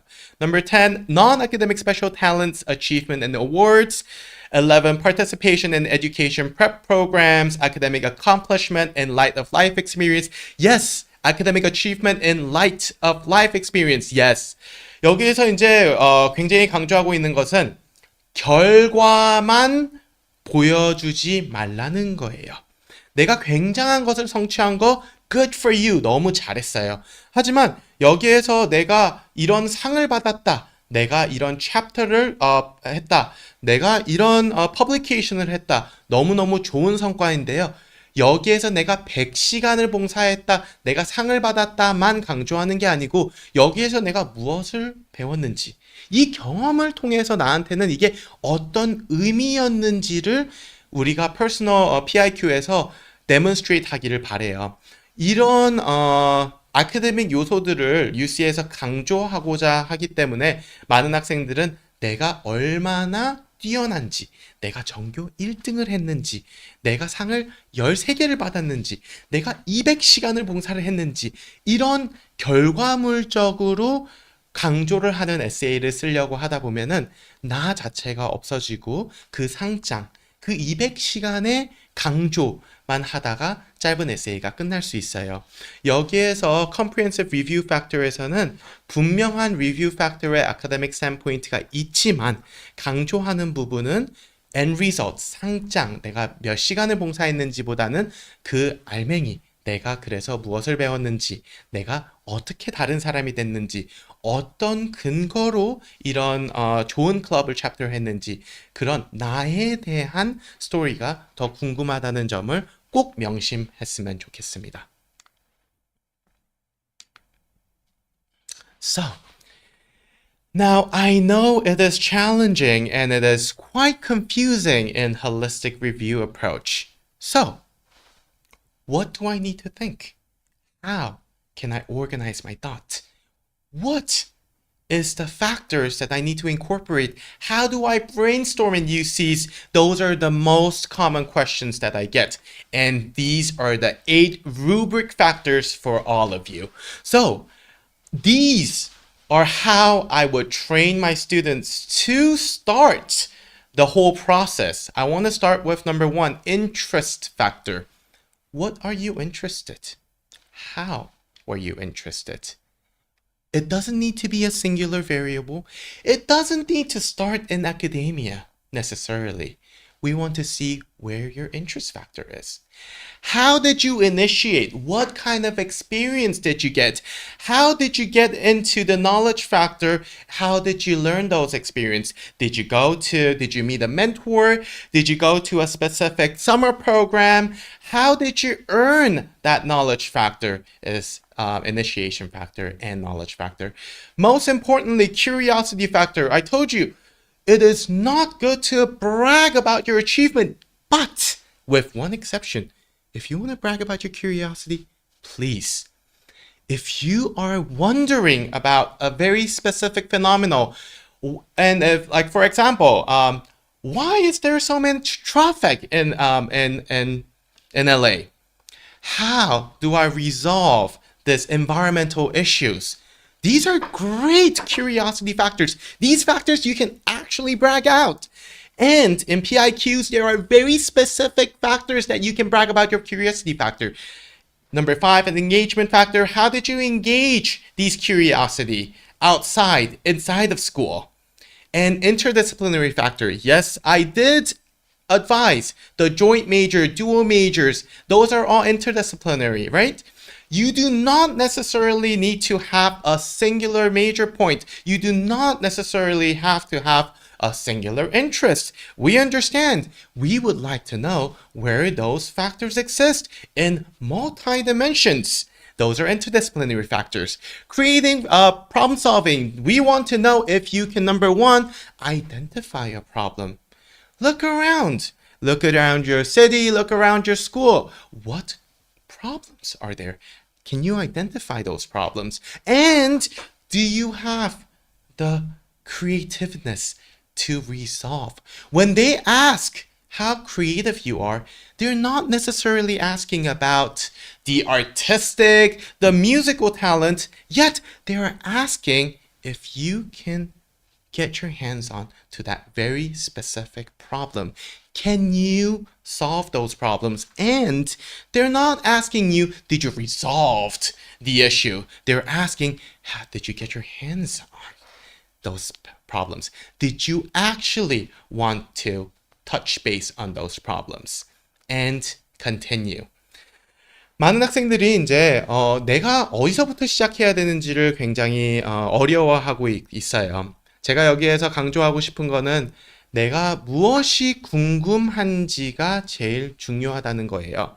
생각보다 많은 학생들이 계속 강조하고 있지만 내가 이룬 것들을 자랑하려고 하는데 UC에서 내가 이룬 것들을 자랑하려고 하다 보면은 에세이도 굉장히 짧고 나에 대한 스토리를 못 쓴다고 했어요. 그러면 어떻게 해야 되는지 내 curiosity, 내 궁금증, 내가 어디서 어떻게 궁금증이 생겼고 어떤 열정을 가졌는지 그 스토리를 쓰면 돼요. 뭘 자랑하냐? curiosity를 자랑하라는 거예요. 그것만 자랑하고 내가 무엇을 이루었는지는 우리가 액티비티에 충분히 쓰고 UC에서 그것들을 보기 때문에 그런 자랑보다는 curiosity에 대한 자랑을 하는 것을 강조하고 싶고요. 그리고 creative에 대한 에세이가 나와요. 이 creative에 대한 에세이를 굉장히 많은 학생들이 착각하고 있어요. 내가 미술적 ability라든지 내가 음악적 ability를 여기에서 물어보는지 알고 있지만 여기에서는 그런 예술성을 강조하는 게 아니고 나는 어떤 문제를 인식하고 있고 이 문제를 어떻게 나답게 창의적으로 어떻게 이런 문제들을 해결하고 싶은지에 대한 그런 크리에이티비티를 요구하고 있어요. UC에서 너의 스킬, 너의 탤런트를 보여줘 이런 에세이가 있는데 여기에서 자랑을 안 하고 어떻게 하냐라는 질문도 제가 굉장히 많이 받는데요. 여기에서 문제를 잘 보면은 너의 탤런트를 over time, 먼 시간 동안 그 과정을 보여줘라는 거예요. 즉 여기에서 내가 어디서부터 interest를 가졌는지의 interest factor, 내가 어떻게 이 경험을 가졌는지에 대한 initiation factor, 내가 무엇을 배웠고 내가 이 경험을 통해 가지고 가진 게 무엇인지 이 knowledge factor, 이런 것들을 자랑하라는 거예요. 결과를 자랑하라는 게 아니고 UC에서는 holistic review를 우리는 지향한다 라고 계속해서 강조하고 있는데요. 이 holistic review의 UC의 뜻이 뭔지 모두가 알고 갔으면 좋겠어요.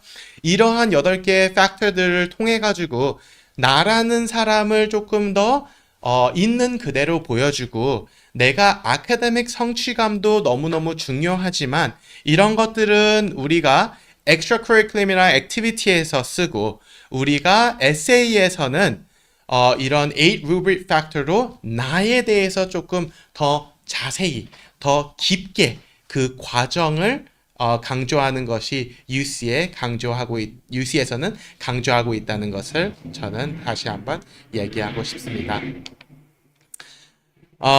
감사합니다. 오늘 세미나 여기까지 하도록 하고요. Thank you, everyone. I would be answering some of the questions that is associated with UCs. Yes, it could be extracurriculums to guidance, the PIQs. Please feel free to ask any questions. Yeah, we can go ahead and get started. Thank you so much, Ryan. I think all of the information that you provided was so helpful. A lot of you are probably applying to UCs, had so many questions, and Ryan did such an amazing job putting all of that together in an easy way for you to understand. One of your staff members were actually on and answering some of the questions that were already in the chat box, but I feel like maybe, Ryan, you can go into it in a little bit more detail because they had some questions about it. So one of the questions was, where do I submit supplementary materials like an art portfolio if I wanted to on the UC? Oh, that is a great question. Now, in UC specific, they do not have a portal, or they do not have a specific way to submit materials. Like I said, it is very important for you to use the PIQ, the opportunity to express your creativity, express the artwork. They are more curious of why it intrigued you to go through the art path, why you drew those paintings or those materials. In the PIQ section, you may utilize the creativity, you may utilize some of the motive-based questions. It is more easier for you to answer those questions that is associated with your specific talent and specific interest. So they're looking more into your motive, who you are, rather than the art piece itself. Awesome. Thank you so much. Another question was, if you can name a couple of best competitions for students to do, for them to add into their applications, what would you say those would be? Now, I would like to encourage that there is no hierarchy in these programs.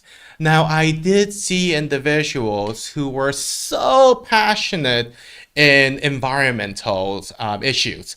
Now, she attended a seminar during summer in Paris where she interviewed different individuals who were so passionate in the new movement and the social justice that is associated with this environment. It is not a program associated with UCs, but it was an amazing essay that I saw with her. It wasn't necessarily a specific program that is more prestige and more harder to get in, but it was her passion. So to answer this question, I would say ask yourself, what do you really want to experience? Now, if you want to double check, triple check if this is the right major for you, go try it out. The experience that you value, I think it's the best experience that you should proceed. Awesome. Thank you.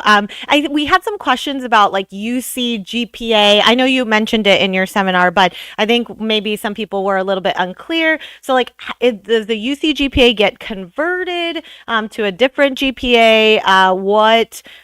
Do ninth grade count as a weighted GPA? So there were some questions about that. Yes, that's a great question. Now, in UC specific, they have an A through G requirement.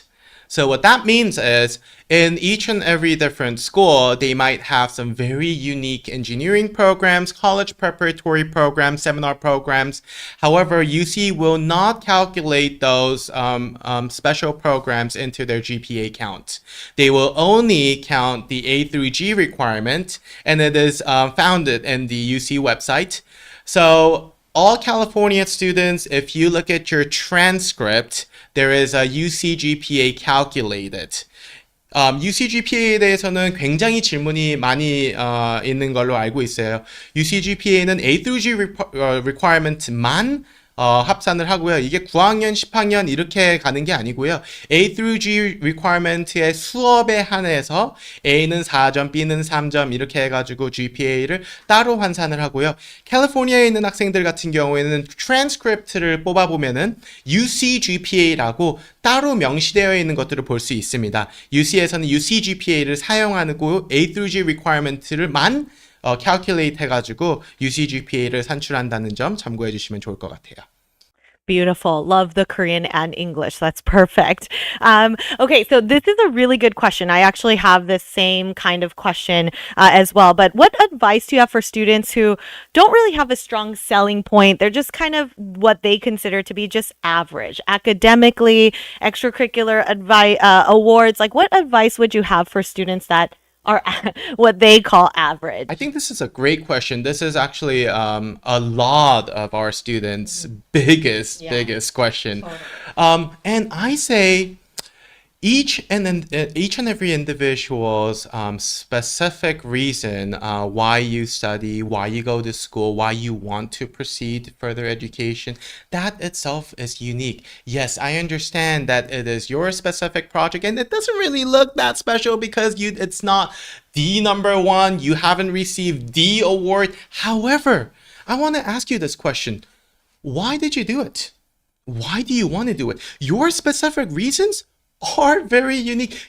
I want to give this emphasis to all of you guys. Yes, it is very challenging and stressful. Yes, it might seem that you're behind because your competitor, the student next to you seems to have all the great things. However, your specific reasonings are very, very unique. I want you to know that each and every individual's thought process, the reason why you did that, the reason why you selected art, why you selected woodcraft, why you selected culinary. Yes, it's just an elective course, but it might actually bring up some very, very nice stories because the reason behind those actions always are valuable. And in UCs, like I said, they're looking for holistic review. What does that mean? They want to know that why factor. So I want you to know that you are special. Your thought process are very creative. It might not seem creative because it is your thoughts, but if I hear those thoughts, I'm pretty sure it's creative. So please don't doubt yourself. Your specific reasonings are always good enough. I love that. You're not average is what what Ryan wants to say. You are special and you can do this. I love that. That's so great. Okay, a couple more questions here. What are some unconventional ways for students to stand out in college admissions process?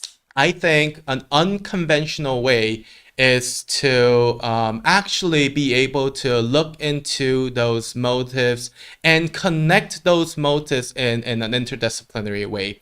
Now, yes, process of elimination is one way to find an answer, right? Now, if you tried something and you hated it, it's fine. You can find an answer, not necessarily to pinpoint an answer, but you can eliminate things.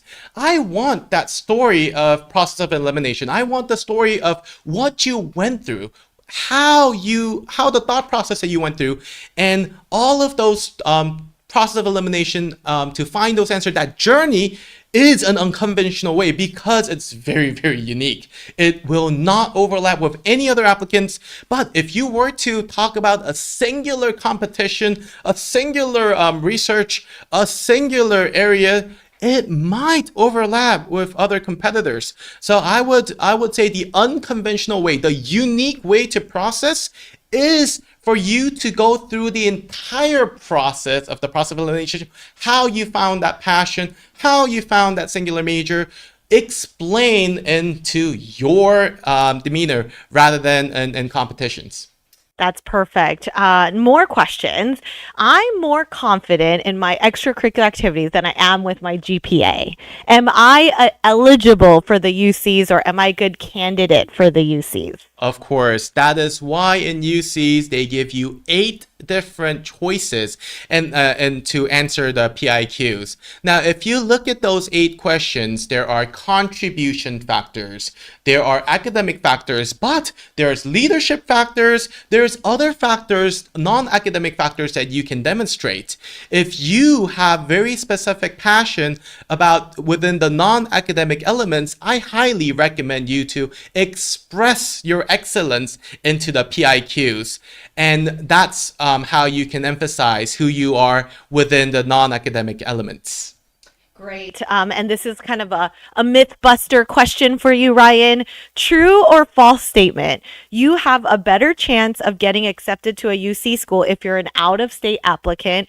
This specific person says the stats show that there's a higher acceptance rate for out-of-state students and international students because there's more money. True or false statement? False. Now, in UCs, there are a certain sector that they accept in out-of-state and international. Now, it might be true in some cases that we get less applicants in international for a very specific university, and the stat results might reflect to be a little bit easier than the in-state students. However, it is not necessarily true that there is a beneficial aspects to it. Agreed. I agree with that wholeheartedly. UCs were created for in-state students in California, so that's perfect, Ryan.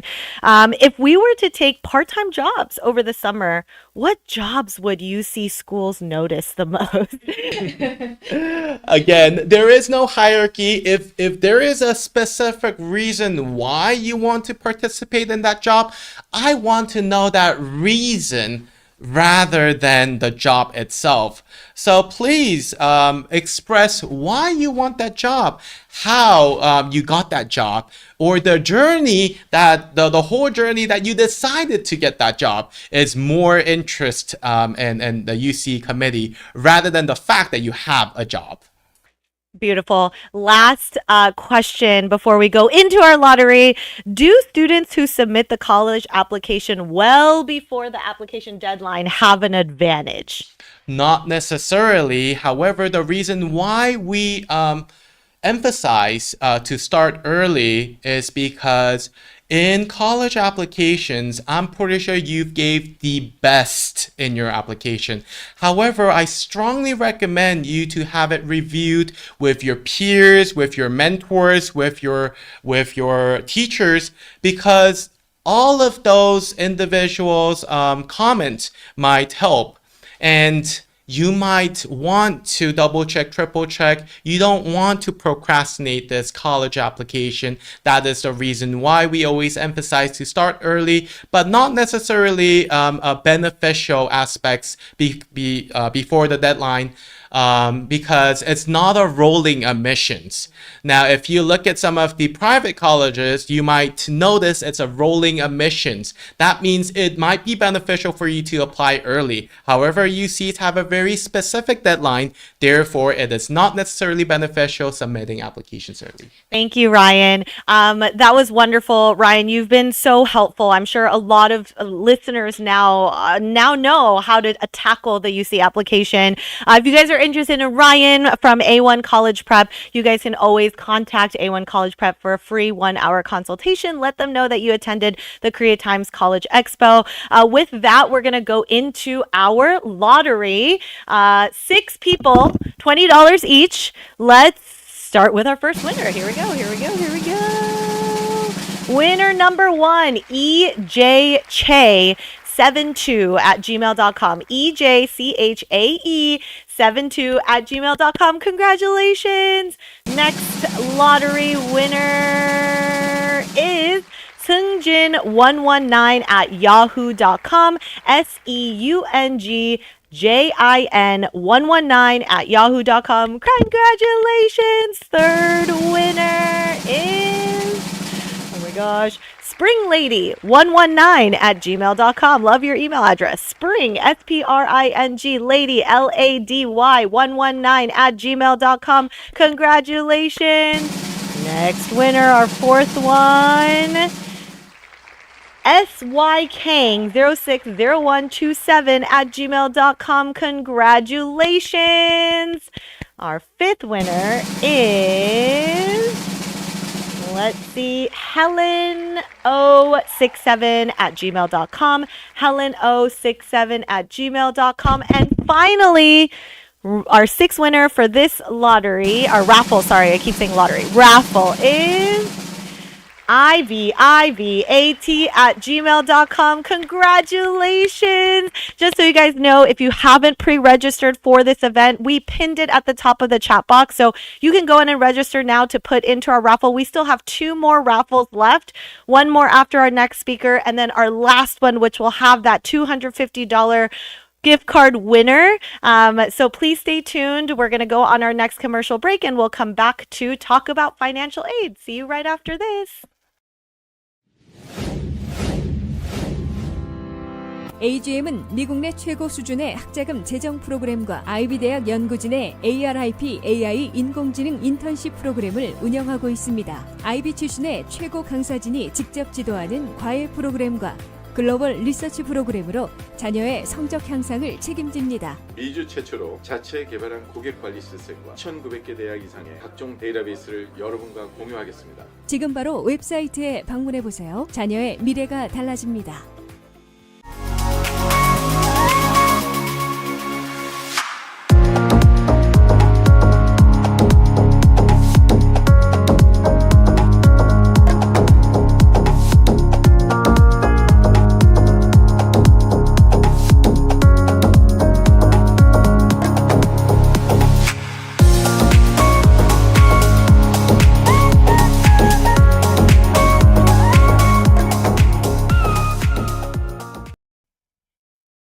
All right, welcome back, everybody. We're going to go right into financial aid. So I'm going to introduce Mr. Richard Myung from AGM Institute. I do want to let you guys know that this is a pre-recorded version, so we won't have a live Q&A, but Mr. Richard Myung is on our YouTube chat right now. So if you guys have questions during his seminar, he will answer those questions for you through the YouTube chat. So feel free to ask your questions about financial aid.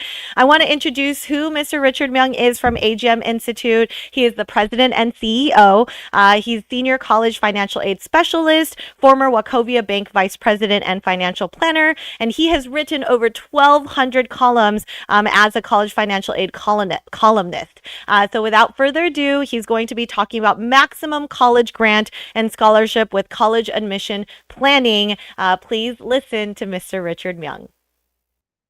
Hello, everyone. Welcome to 2023 College Expo. My name is Richard Myung. and I represent Asian Institute.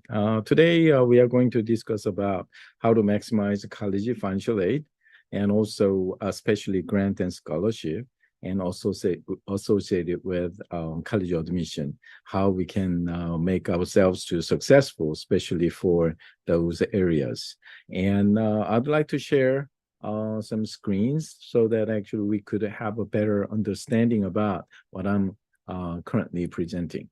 So please look at this. We will discuss about maximum college grant and scholarship with the college admission planning. So that we will mainly discuss about three areas. So, first one is what is college financial aid, and second one is college financial aid in important updates. This is critically important portion, and also importance of college financial aid planning. Pre-planning always leads you to become successful. What could be the updates on college financial aid, especially what is college financial aid understanding point of view is critically important. So we will discuss about eligibilities first. Eligibility is for the status of the students who holds a permanent residency or U.S. citizenship would be okay. And GPA must be at least 2.0 out of 4.0 scale. And international students, and also undocumented or DACA students, in which state you reside. And by the way, their benefits has been extended a little bit more. Okay, so even international students, there are more than 250 schools offering for international students based on need basis financial aid. School has a different cost of attendance, including tuition, room and board, book cost, or transportation, and fees and personal expenses. So out of total cost of attendance, now there's no longer the apply expected family contribution amount. Now they have an updated the student aid index table, which is a measurement that the student family should be responsible to cover up to a certain level of the total cost of attendance. So which is similar to the understanding of like deductible of the insurance, right? So SAI means a student aid index. So there are still federal methodologies and institutional and consensus methodologies based on the which schools you're applying for. So the difference would be financial need amount. Financial need amount is the maximum targeted financial aid amount. However, the most important thing is now financial need amount is a maximum target. So if the financial need amount is reduced, then actually you will receive the reduced financial aid based on the school's matching percent, right? So now the financial need amount is calculated based on the kind of basic understanding of cost of attendance deducted by student aid index amount, and then they will also exclude financial assistance from non-financial sources, such as if your parents and actually answer the on college application, like they are able to cover support up to $10,000, and they will definitely reduce $10,000, financial need amount. So you have to really strategize, how to decide which amount you are going to able to support, but it should be you will common sense amount. Let's say if you generate $100,000 a year in household income, then you would be able to only support $3,000, $5,000, and school is not going to accept that. So it should be making sense. All right, then actually this is important table, college financial aid procedures, right? And not like the last years, and actually the U.S. government, they decide to actually extend about a couple of more month time to finalize or start filing FAFSA.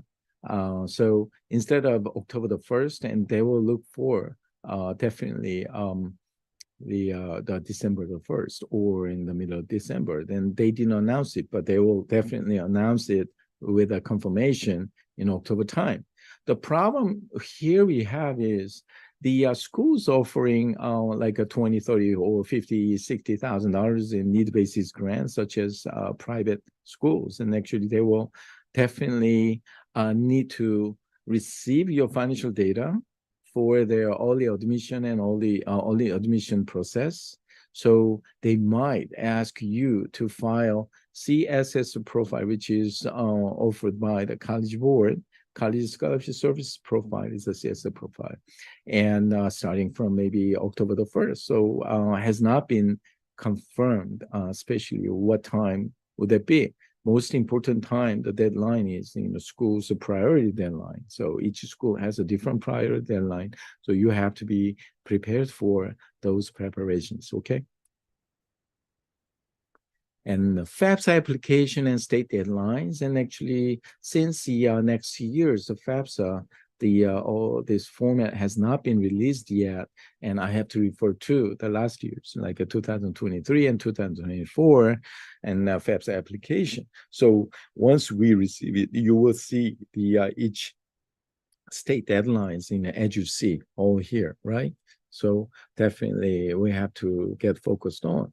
So additional applications usually the school is looking for is a CSS profile, College Scholarship Service profile offered by the College Board, and which is combined more than maybe 360 questionnaires. And that definitely according to the current status of your income, and maybe from only individual or business incomes and or any property incomes, and associated with a lot of tax returns.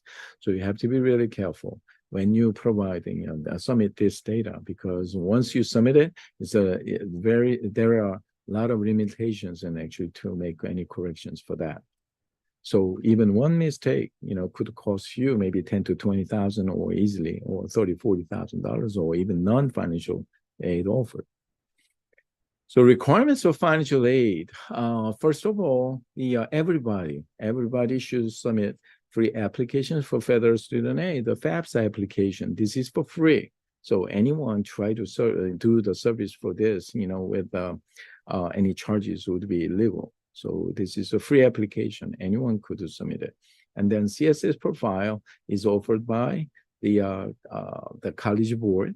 But the reason they ask for the CSS profile is because the FAFSA application does not provide enough data to evaluate your financial strengths or evaluations.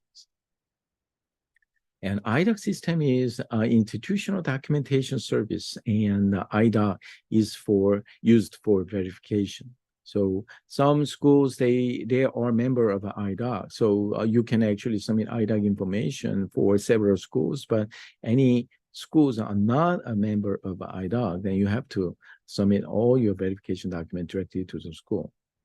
And institutional financial aid application, this is really important part because the new FAFSA actually will include only about 36 questionnaires, the very limited questionnaires, and everything is going through like IRS DLT method, direct transfer. Even the parent could not figure out which informations were transferred. And then actually the school has very limited data received from the government. So actually they will definitely focus on this institutional, their own financial aid applications mostly, if they have. So income verification and follow-up, so no matter what information you they submitted will not be countable. It must be verifiable. So you have to submit all those data, right? And also expense verification, of course, it is important thing. Let's say your income is only $40,000 a year. Yeah, by the way, you are spending $5,000 or $6,000 a month. Do you think does it make sense? It does not make any sense, right? So school will convert those discrepancies as a non-taxable income, and your SAI will be increased by more than what you could expect, where such income is in actually happening.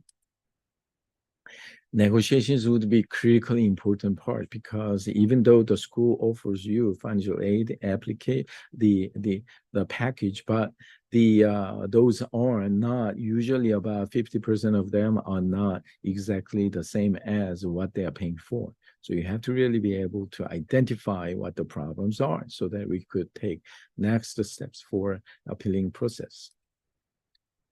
Okay, second thing is college financial aid important updates, right? This is a very huge changes in the past, and also they are reducing the number of questions, but which means you think it would be much easier. Of course not, because you don't even know what kind of internal detailed data will be transferred to the school or to the government, right? So from 108 questionnaire down to 36 questionnaire, unfortunately, because you are applying for need-basis financial aid, which will be need-blind policy, would not impact your admission process, so that no one is able to see the submitted data until they decide to select you to give you an admission.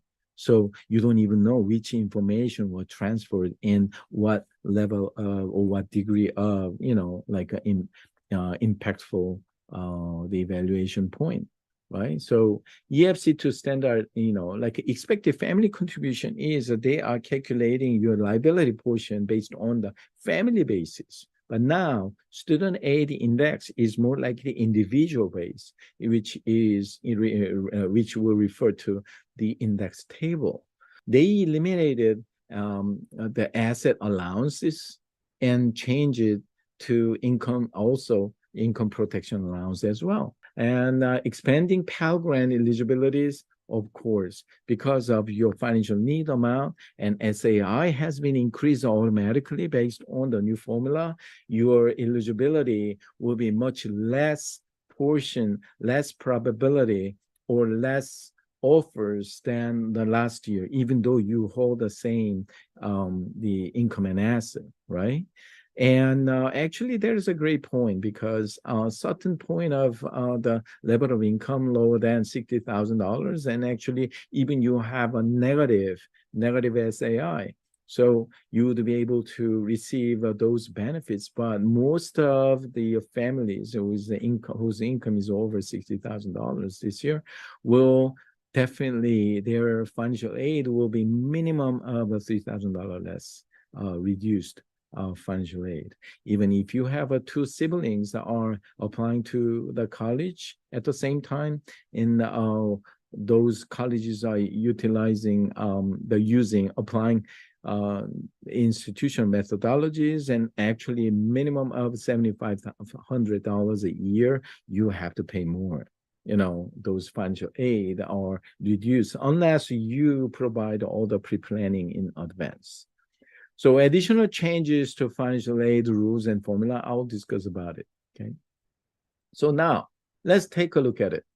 College financial aid updates. Okay, first, eliminated questions, as we mentioned about, they don't even consider about drug convictions. You see, where they used to have such a supplemental questionnaires, once you committed for any drugs or any crimes or something like that, but they don't even ask. So anyone who were not eligible to receive Pell Grant due to such a previous record, but they are now eligible.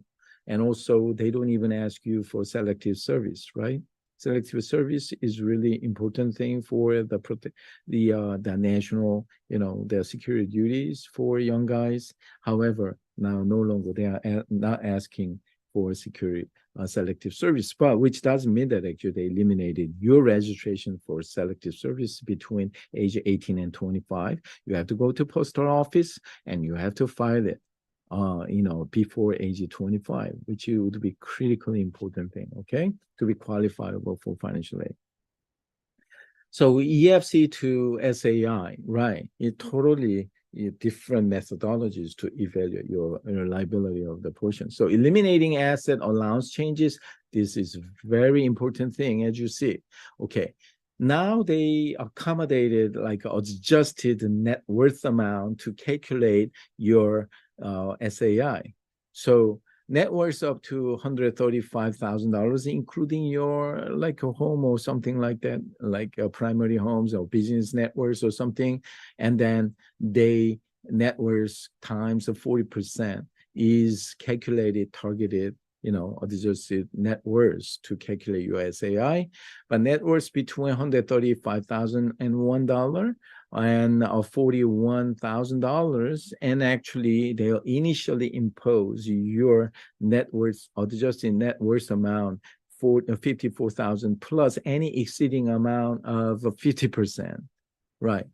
And as you see that here, $410,000 to $680,000, and actually they will apply $191,000. Let's say $191,000 itself is if they apply for your income, is more than $60,000, and they apply about 5.64% of your SAI minimum plus a 60% amount over $410,000. Usually, most of families they applied by these numbers, right? That is a big problem, which means that actually, even though they announce that the Pell Grant and qualifiable students has been increased, but your SAI has been increased more, then you will get less financial aid, definitely. That was over 680,000, of course, you see, 353,000. Yeah, this is a really minimum of $20,000 or $25,000 in SAI liabilities has been increased, okay? So now, the expanding Pell Grant eligibilities, but reduced benefits in fact, right? And additional changes to financial aid rules and formula, of course, as you see. Okay, on tax income and benefits, of course, deductions and all this. Just to refer to this screen after this College Expo by replaying it, so you will understood, right? So the third one is the importance of college financial aid planning. Of course, this is a critically important application deadline and planning for SAI, admission rate changes, those are critically important part. So admission process is a critical part. You need to understand how you can improve your the admission rate, which will directly impact financial aid amount, because the school decide to have you decide to admit you as a preferred student to register. They have a tendency more than what they are supposed to give you financial aid. So it is an important thing. So you have to influence between admission and financial aid data. You have to understand college admission rate changes. You'd better have a better insight. And importance of application and quest bridge, usually pros and cons, we need to discuss about, right? So now, college admission and financial aid, influences, right? Actually, you can apply financial aid process. It does not influence college admission decision, but college admission decision, if you have categorized as the preferred student to register, of course, financial aid amount could be improved, or is a better package, right? So it will definitely give kind of influence, right? Advantages: if you utilize financial aid process to maximize your college admission decision, yes, you can do it, because now next year, instead of limiting the number of colleges you apply for up to 10 schools, but they will allow you up to 20 schools. So you have to really batch. You have to strategize, which school you apply for. So they would not be able to see all your submitted financial data until they decide your admission, but they will be able to see the list of the schools and you apply for. So why don't you strategize those combination to actually they compete each other, okay?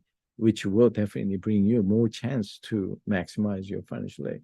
And college admission also, if you improve your profile, and if you make sure yourself need to meet each applying schools admission factors, to evaluate you much better positions, definitely they will have a tendency to give you more financial aid, right?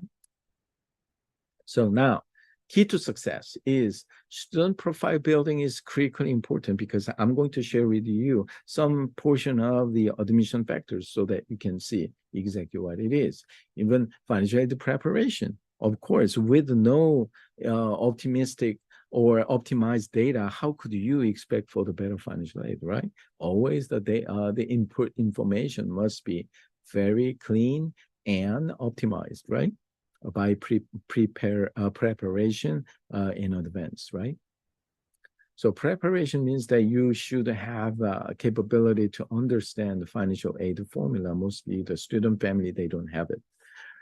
So as you see, the class of 2022 until 2027 admission rate, actually, the most of people, let's make an example of like Johns Hopkins here, okay? The class of 2022, the admission rate was 10%, but 2027 has been down to 6%. So you might think, oh, there is only 4% less. Of course not. You have to really evaluate this point as the difference is of 4%, right? 4 over 10%, which means the admission rate has been decreased by 40% for the last 5 years. This is a scary factor, which means that we have more the millennial baby boomer generations. So because which means that any applicants applying for Johns Hopkins, you have the same quality, the competitors, 40% more. You have to really think about it. So even most of the people, they are focusing on the scores, so such as SATs and GPAs only, they will fail, definitely, because I will mention about, some admission factors and also college application details by following the slides. So QuestBridge, do you know the exactly real details like eligibilities, academic achievement, financial criteria, which is very important thing. Household income is less than $65,000 a year, or household for 4 with a minimal assets, right? Most important part is this, problems, okay? Problem is, it becomes need aware. Need aware means that whatever your financial data will be disclosed. And then actually the school has a tendency to admit students who needs less financial need. Even though you got a qualification of college, the QuestBridge, you were admitted, right? And a finalist. However, during the matching process, school has a tendency to choose only need-aware basis. So actually, you might lose. So if you are able to admit it to their schools, then it's much better. You could have a financial aid package, rather than a QuestBridge, because QuestBridge could, give you a lot of disadvantages through the admission process based on the need-aware basis. You have to understand it. So now, importance of research and leadership these days, of course, it is the first step is understanding admission process first, and then building student profiles, your own profiles, and college selection would be critically important too. So it must be socially impactful and personal. You have to bring up more personal qualifications. Now, to give you a better understanding, okay? Admission process are composed of 3 different areas, okay? First one is academy index. Second one is extracurricular activity areas. And number 3 is personal qualification. Academy index, you know what it is, like all numbers, scores, right? And extracurricular activities, why they are asking for is to measure whether or not you got a comprehensive areas, with no biased education. That is very important thing. Personal qualification is, what kind of achievement record do you have, out of those activities, and what kind of personal influence you got and how you could contribute yourself as a socially impactful areas, how much you can contribute to the school, how much value you have. Those are the personal qualification. That is the equally important area like academy index, maybe more. But most of people, they don't know. They try to do a lot of activities like based on the checklist. You know what checklist means? Oh, you did it? Oh, he did it too. Kind of, and you have to really be distinguished kind of impactful person. So college admission factors, as you see, then you could see about 17 different areas, you see. And then these informations are listed on a college application. Then college application is the most important part for your admission process, right? So we can take a look at for each colleges. Out of those important factors and very important admission factors, like will be around 40-50%. Important area is 30-40%. And if you have both the same tied numbers, and actually they could consider the rest of that. So each school has a different admission factor, which means that here, University of Chicago and Northwestern, if you submit the application with the same information in the same order, right, then what happens? And University of Chicago and Northwestern, their evaluation point is almost reversed, right? So University of Chicago, they look at character, personal qualities, achievement record and talents, and also rigorously, like AP scores or something, subject tests, they are more valuable. But they look at standardized test scores, SAT, ACTs, you see, because most applicants, right, they have almost the same range, like ACT scores like 35, 36, or SAT like more than 5,500 and 50, something like that. So they believe that actually they look at more of extracurricular activities and personal qualification areas, right? Where Northwestern has more weight on, academic, the index and process in this area, right? So you should make your application different and for each different schools, right? Okay, now, what is the taxonomy? There are so many students applying at the same time. Each admission counselors, they could review in between 18 to 23 applications a day. And there are only about maximum around 30 admission counselors, for large schools, big schools, every school. So they could spend about 7 to 8 minutes on average to evaluate the student's application. So they have a first read and second read and third read. So they could select maybe around 25,000 applications, for the season. So there are more than 140,000 the student applications UCLA received, and actually will be picked up only about maybe 25,000. So unless your application is placed on a admission counselor's tray, like there's no use to submit any extra or additional information at all. You have to know that. So the computer, they convert all your information to the point system. And as an example, like if your GPA, 4.0 scale, like 3.7 to 3.84, you get 9 points or something like that. If you took more than 5 APs, that is a 7-point maximum.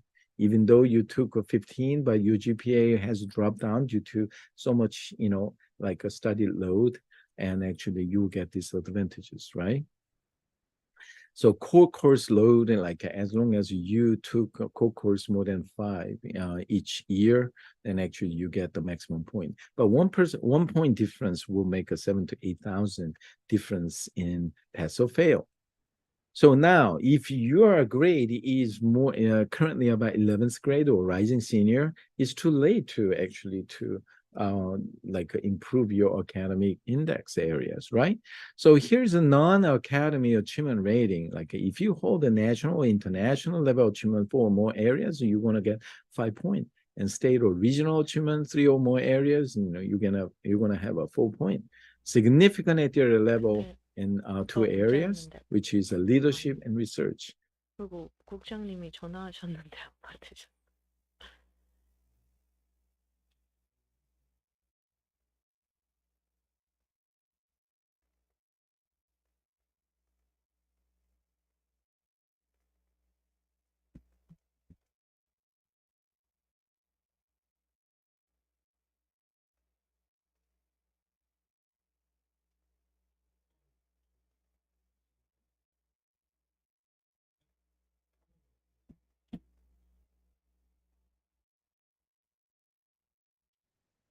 Hello, everyone. Welcome to 2023 College Expo.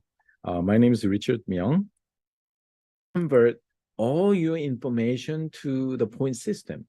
And as an example, like if your GPA, 4.0 scale, like maybe 15 students at a time, and also if they're not a real professional, if they are maybe graduate school, like school, they don't expect you to they get a Nobel Prize, neither the graduate school thesis, right? Because you didn't even graduate high school yet, right? Your maximum current diploma is a middle school diploma, right? So they want to see who you are in the research or their leadership areas, right? But if you get 3 points and look at this, like a personal quality rating, even clear evidence of excellent interpersonal qualities, you're going to get 4 points. So cool. If you combine together, it's a 7 point. You know how seriously impact is 7 points? This is the area now you still have a time to additionally get, right? For the maximum successful result of the college admission process, right? So how about recommendation? Which words are included? Will make a huge differences. Like one of our very best this year, or in an exceptional group of seniors, and you're gonna get a 5 point. And strongly recommended, or like enthusiastically recommended, you're gonna get a 4 points. Kind of that. Even the essay is very important thing, but make sure if you are currently asking maybe one of the associates in private academies, like each person is taking control of maybe 7 to maybe 15 students at a time. And also if they're not a real professional, if they are maybe graduate school or college students, that is a huge problem because, when you wind up or add additional schools after all the admission result, in around December the 18th or December the 15th, you see, they are also taking final exam. So they don't have enough time to give you the enough efforts to improve your essay. So what happens if they refer to one student's essay to another, by similar in a writing style, you will be automatically selected and dropped out of the admission counselor's tray. You have to be very careful. Okay, so that is the reason why many students they receive that it is your essay the same, similar to someone else's or something. Can you verify something like that? Okay, and that is a plagiarism. So it is really important thing to identify yourself and to take the right, essay package. And this is the education section. This is a common application. If you see education and go down there, then you will see honors, and you will see there are 5 sections that you need to additionally record, what kind of achievement record you have, and on what level, school, state, regional, and national, international. That is the reason why actually your application will be converted to the point system. You see, this is the evidence, right? So leadership and research achievement, this is the actual portion, the copy of Georgia Tech, this year. And if you see the bottom of this page, our advice for this portion of the application, okay, this is not a recommendation. This is an advice. They say, do not overlook research, internship, family responsibilities, etc., as an important contribution. So you have to be very careful about this area. So it must be socially impactful.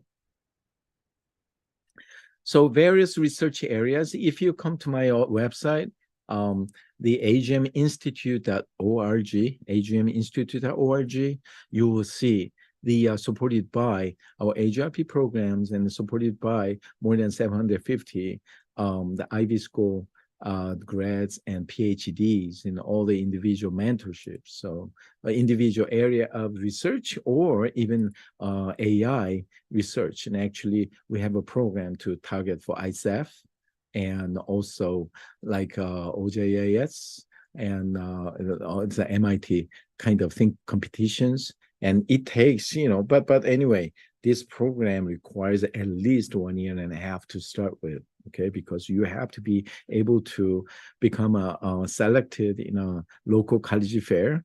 Then they will recommend you to ISEF, something like that. So we do have a kind of very advanced program. So just refer to this website. And also research with artificial intelligence, we have a couple of, cohort program and individual. Most important thing is to improve your, prove your proven record, and it must be publicized. We have a publication, and our mentor helps you to publicize all your research in environments. Yeah, socially impactful too.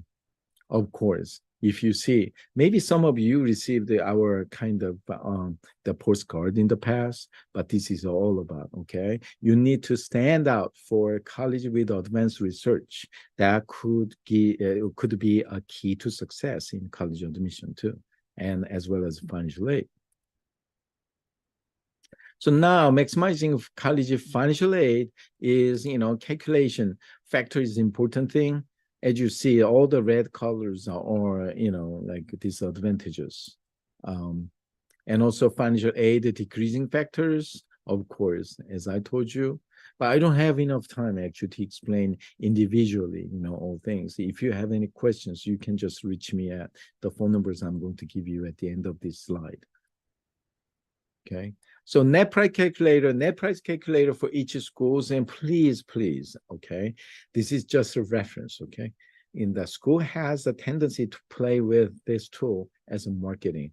They don't calculate exact your net price at all, because if your net price becomes a higher net price means you're out of pocket money, right? And then you are not going to apply for that school. So school has disadvantages. They use disclaimer, then actually this may change later. This would not be the actual factor. It may be changeable, something like that. So, you have to be very cautious. So both planning for both college financial and college admission together would be critically important thing. So as a result of, conclusion, and no preparation for financial aid is exactly higher financial aid failure rate. Okay, so preparation for college financial aid and college admission in advance would be critically important. Please try to start it as soon as you become 9th grade, at least. So problems of early admissions, okay. As you see, let me see. Here, early decision and early action, and also timing is an essence in the issue.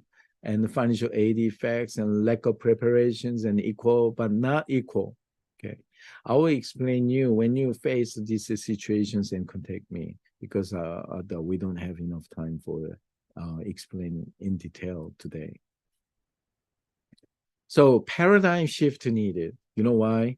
Because most of people do not ask for help from non-professional licensed person because they need to they must have a license to understand internal taxation, and also they must have the license to discuss with, even you have a 401k or IRA or TSP for like a 403bs or any pension plans, that they don't even have a license and they don't even understand. So it could be a poisonous.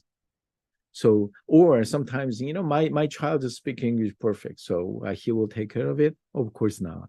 They don't have even understanding about terminologies. And focusing on financial, that application submission. Okay, I submitted the application, so I'm done. And so that school is going to, take care of all my financial needs. Of course not. They have a tendency to select a better student with less financial aid, right? Because they want to maximize their efficiencies. And also our income is too high? Of course not. Even you have $350,000 in holding a business and you can set up your corporate trust internally, you can even deduct up to what?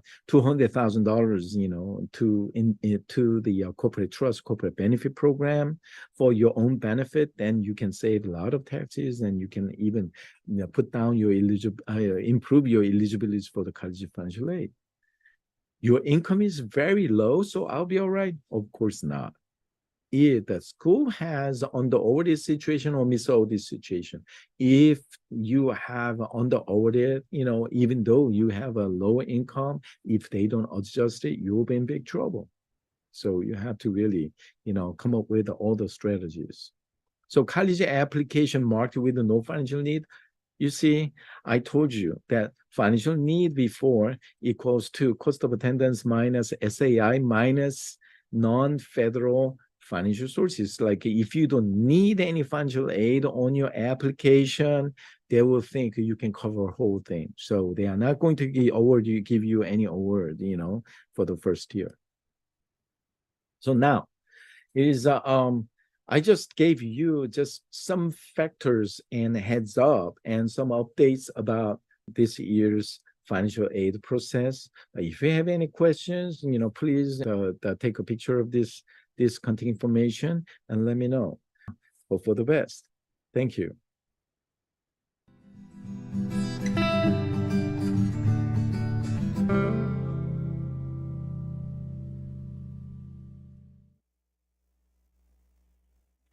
All right. Thank you so much, Richard, for giving us information about financial aid. Hopefully that was really helpful for you guys. I'm sure there's a lot of people out there that really want to know, how do I maximize my grant? How do I make sure that I get the most financial aid that I could? Just so you know, you can email your questions to Mr. Richard Myung at remyung@agminstitute.org. We put the information on our chat box here. So if you guys need to get his email address, it'll be there. With that, we are back to our lottery. 6 people for $20 gift cards. Let's go ahead and start with our first winner. Kyung W. Hong at gmail.com. Kyung W. Hong at gmail.com. Congratulations. Next person. Let's see. Kathy Choi 821 at gmail.com. Kathy Choi 821 at gmail.com. Congratulations, Kathy. Next winner, Yun IJJC at gmail.com. Yunny JJC at gmail.com. Congratulations. Next person. This is our 4th one. We still have 2 more. MeJungSun03 at gmail.com. MeJungSun03 at gmail.com. Congratulations! Our 5th winner, SJ0082 at gmail.com. Congratulations. And then our last but certainly not least for this raffle is Dr. Kim 007 at gmail.com. Dr. Kim, congratulations. You are our 6th winner for $20. Before we go on our commercial break, I do want to let you know we have one last but certainly not least speaker waiting for us. And then we have our final raffle. We're going to have a ton of winners there. And of course, our $250 winner for our final raffle. So stay tuned. We're going to go on a quick commercial break and we'll be right back. 전문적인 리서치와 차별화된 접근 방법, 이경희 이민법 변호사, 투자이민의 EB5의 풍부한 경험에 이경희 변호사와 체계화된 멘토 시스템으로 철저히 교육받은 직원들이 여러분의 이민법 케이스를 도와드립니다. 이경희 변호사 사무실은 한 번 맡은 케이스는 끝까지 책임집니다. 항상 세밀하고 정확한 일처리로 고객분을 성심껏 도와드리겠습니다. 저희 사무실을 믿고 맡겨주시면 여러분의 케이스를 성공으로 이끌겠습니다. 투자이민 전문 이경희 이민법 변호사.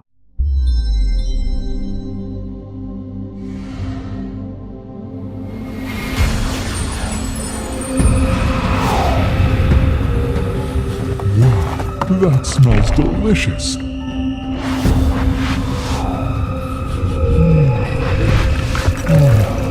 Fantastic. Wait! That is amazing.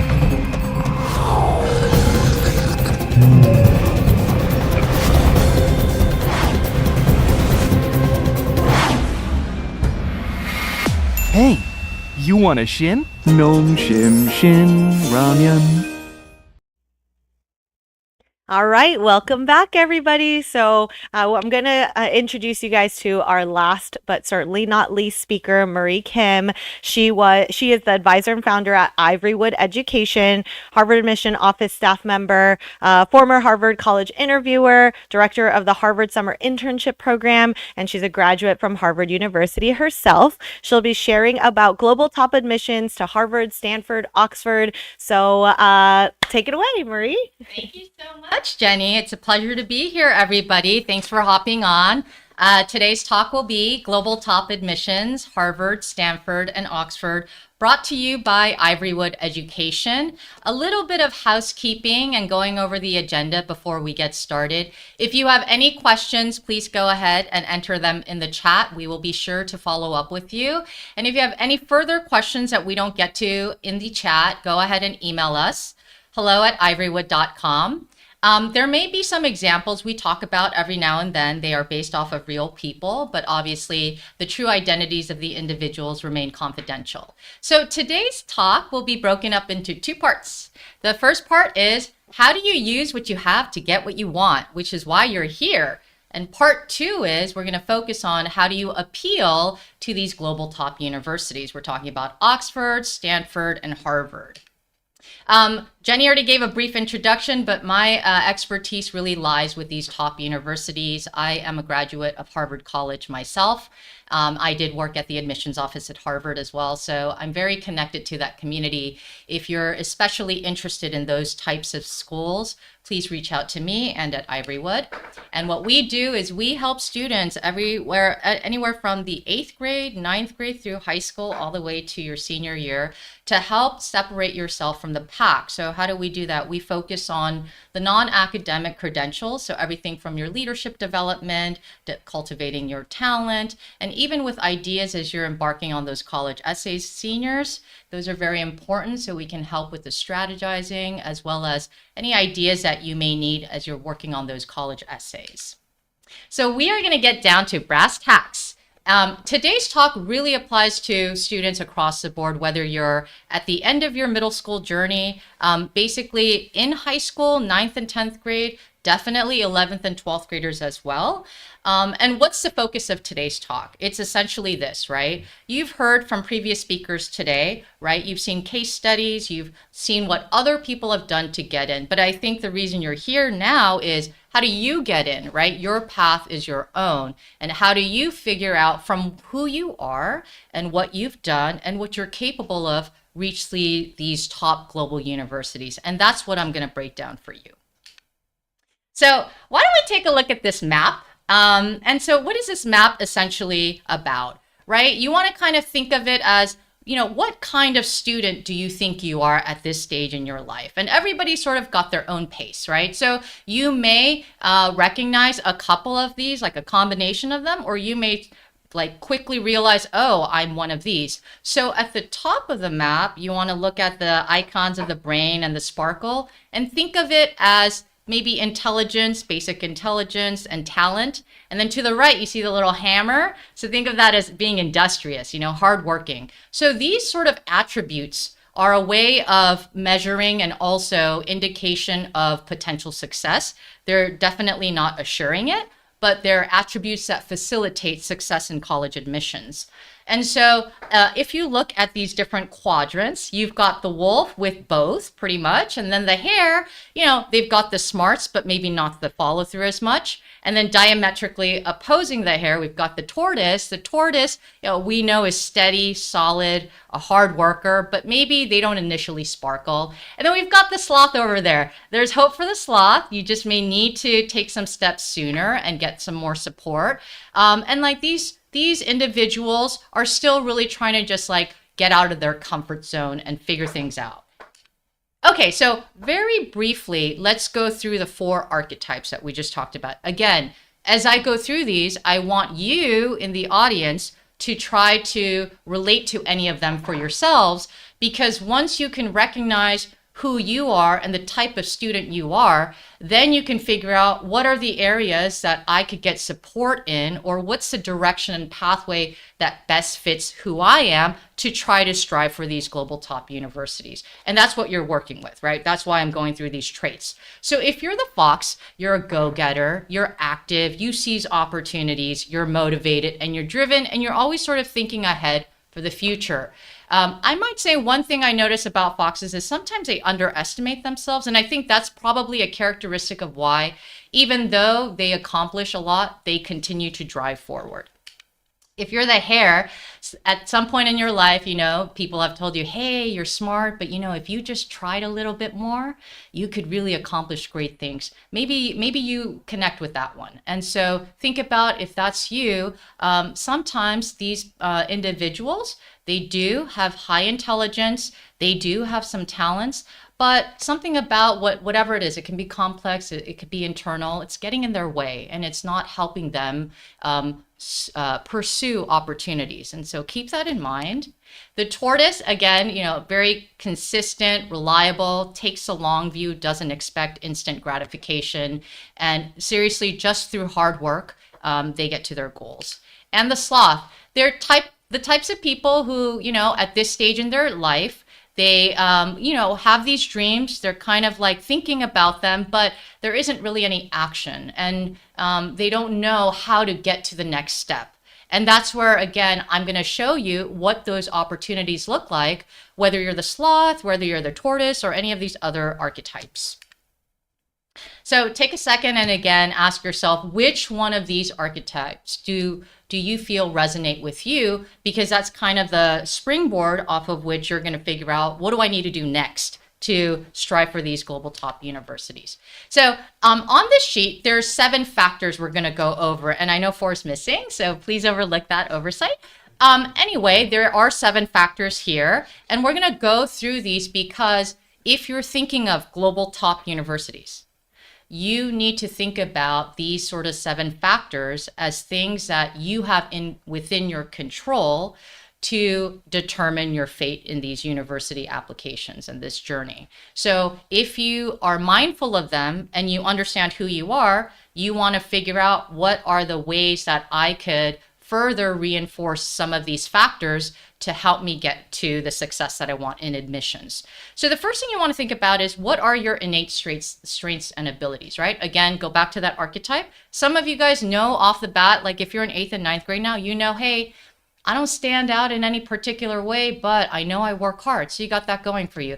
The hare knows, hey, I'm smart, but something is not motivating me to, again, pursue these great opportunities. So keep that in mind. The second thing anybody can control, your attitude, right? There's going to be a lot of things that happen throughout this journey of admissions, and you want to be somebody who can power through with that optimism and that positivity. Some people, even if they get the best opportunities, they don't appreciate it, they're ungrateful, they complain, they whine, and that shapes and colors their relationships and their progress and their performance. So keep that in mind, because that's within everybody's control. Reference points, what are they? Okay, every one of us at some point have some sort of like reference point, and those are the things that we set as standards and expectations for ourselves. So depending on what you designate as your reference point, that's kind of what your North Star is. You're comparing yourself to where that thing is or that individual is. So two reference points that are really in contrast might be one student from a young age has already been thinking Oxford, Harvard, Stanford, like since they were 8 or 9 years old. So that's their reference point. Everything they do from then on is probably going to be in some way influenced by that reference point. Some students, they're in 10th grade and they know they could do better, but their reference point is, hey, I got a bunch of friends.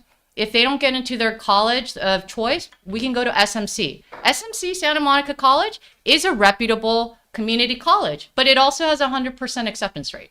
So, you figure out what is your reference point that is driving your actions forward or holding you back. Support. I think this is incredibly important. So in this journey of admissions, there's going to be things that you're going to be able to pursue if you have the support. So if there are research or summer programs, they cost money. You're going to have to find a way to get that monetary support. If you're struggling in school, maybe, these days mental health is a big issue. So if you've got some mental health challenges, finding that moral support so that you can bounce back quickly. That's also important. And obviously, like educational and practical things, right? If you're trying to be involved as a high schooler and you're trying to get out into your community and make an impact, because that's what these universities are looking for, well, then you're going to need the practical support. Somebody's got to give you rides. Somebody's got to support you through those things. And that's very important.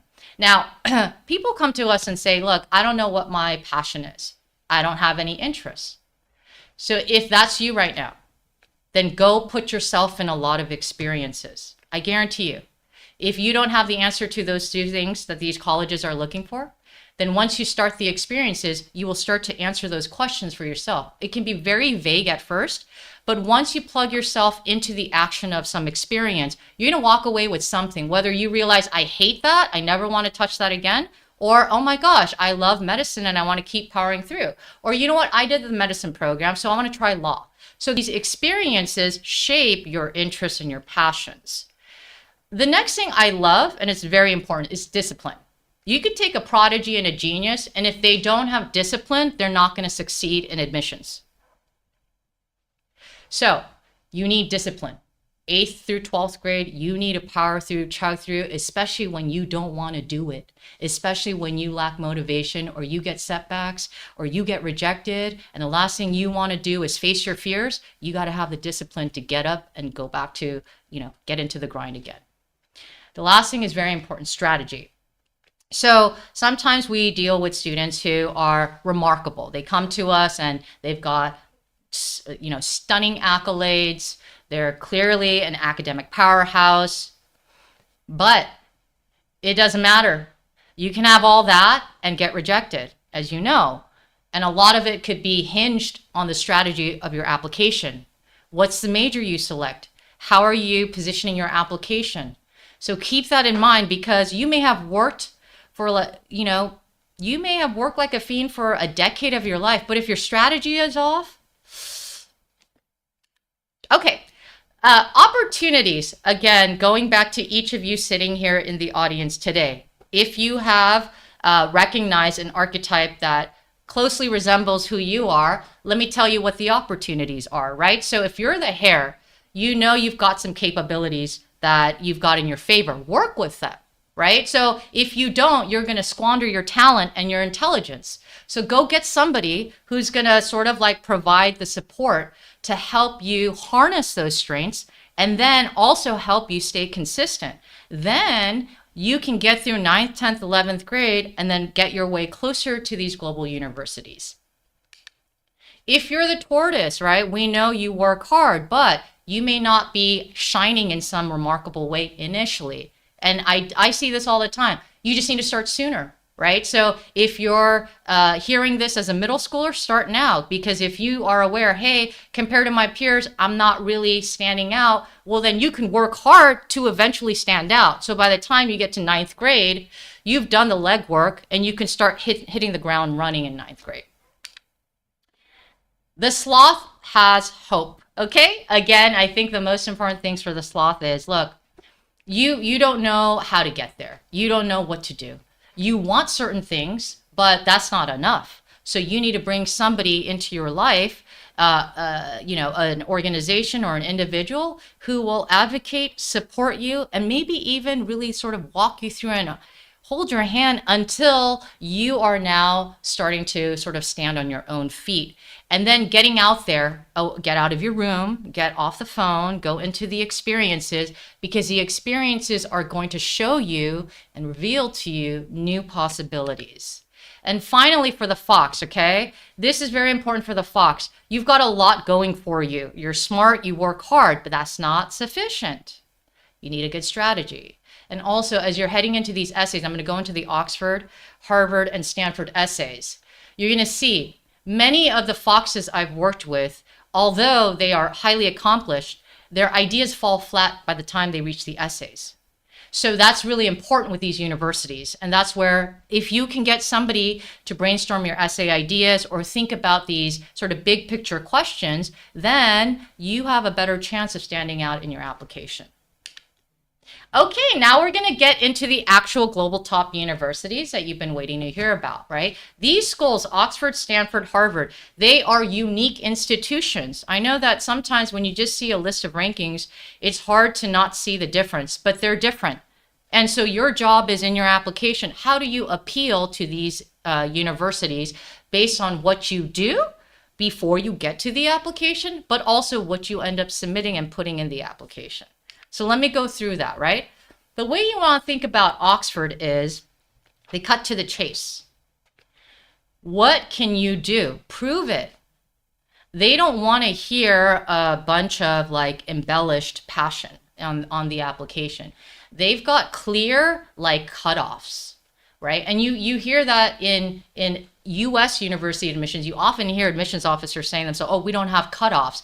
No, that's not the case for Oxford. If you are not prepared by the time you're a junior or a senior to qualify, you probably can't even apply to Oxford. Whereas you could change your mind at the last minute and throw in an application to Stanford and Harvard for the most part, but that's not the case for Oxford. So if you're thinking, hey, you know what, I want to go international, wherever you are in the world, and I'm speaking mostly to maybe a US audience, but even like in Korea. So if you want to go to Oxford, I guess what you need to think about is, what are they looking for, right? They're looking for substantial academic horsepower. Why? Because the educational learning system in Oxford is very much intellectual. It's very much academic, and it's very much tutorials based.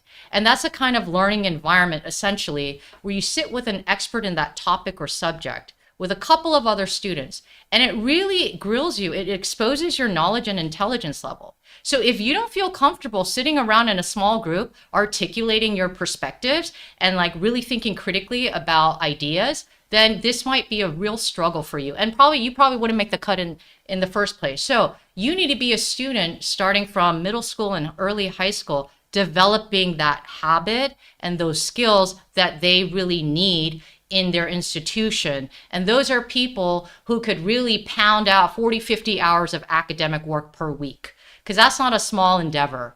And also you have to be able to withstand academic pressure. So a lot of people, they're smart, but you start putting deadlines on them and they got like dissertations due in 2 weeks. They crack under the pressure. They get stressed out. I don't think this is a place for you.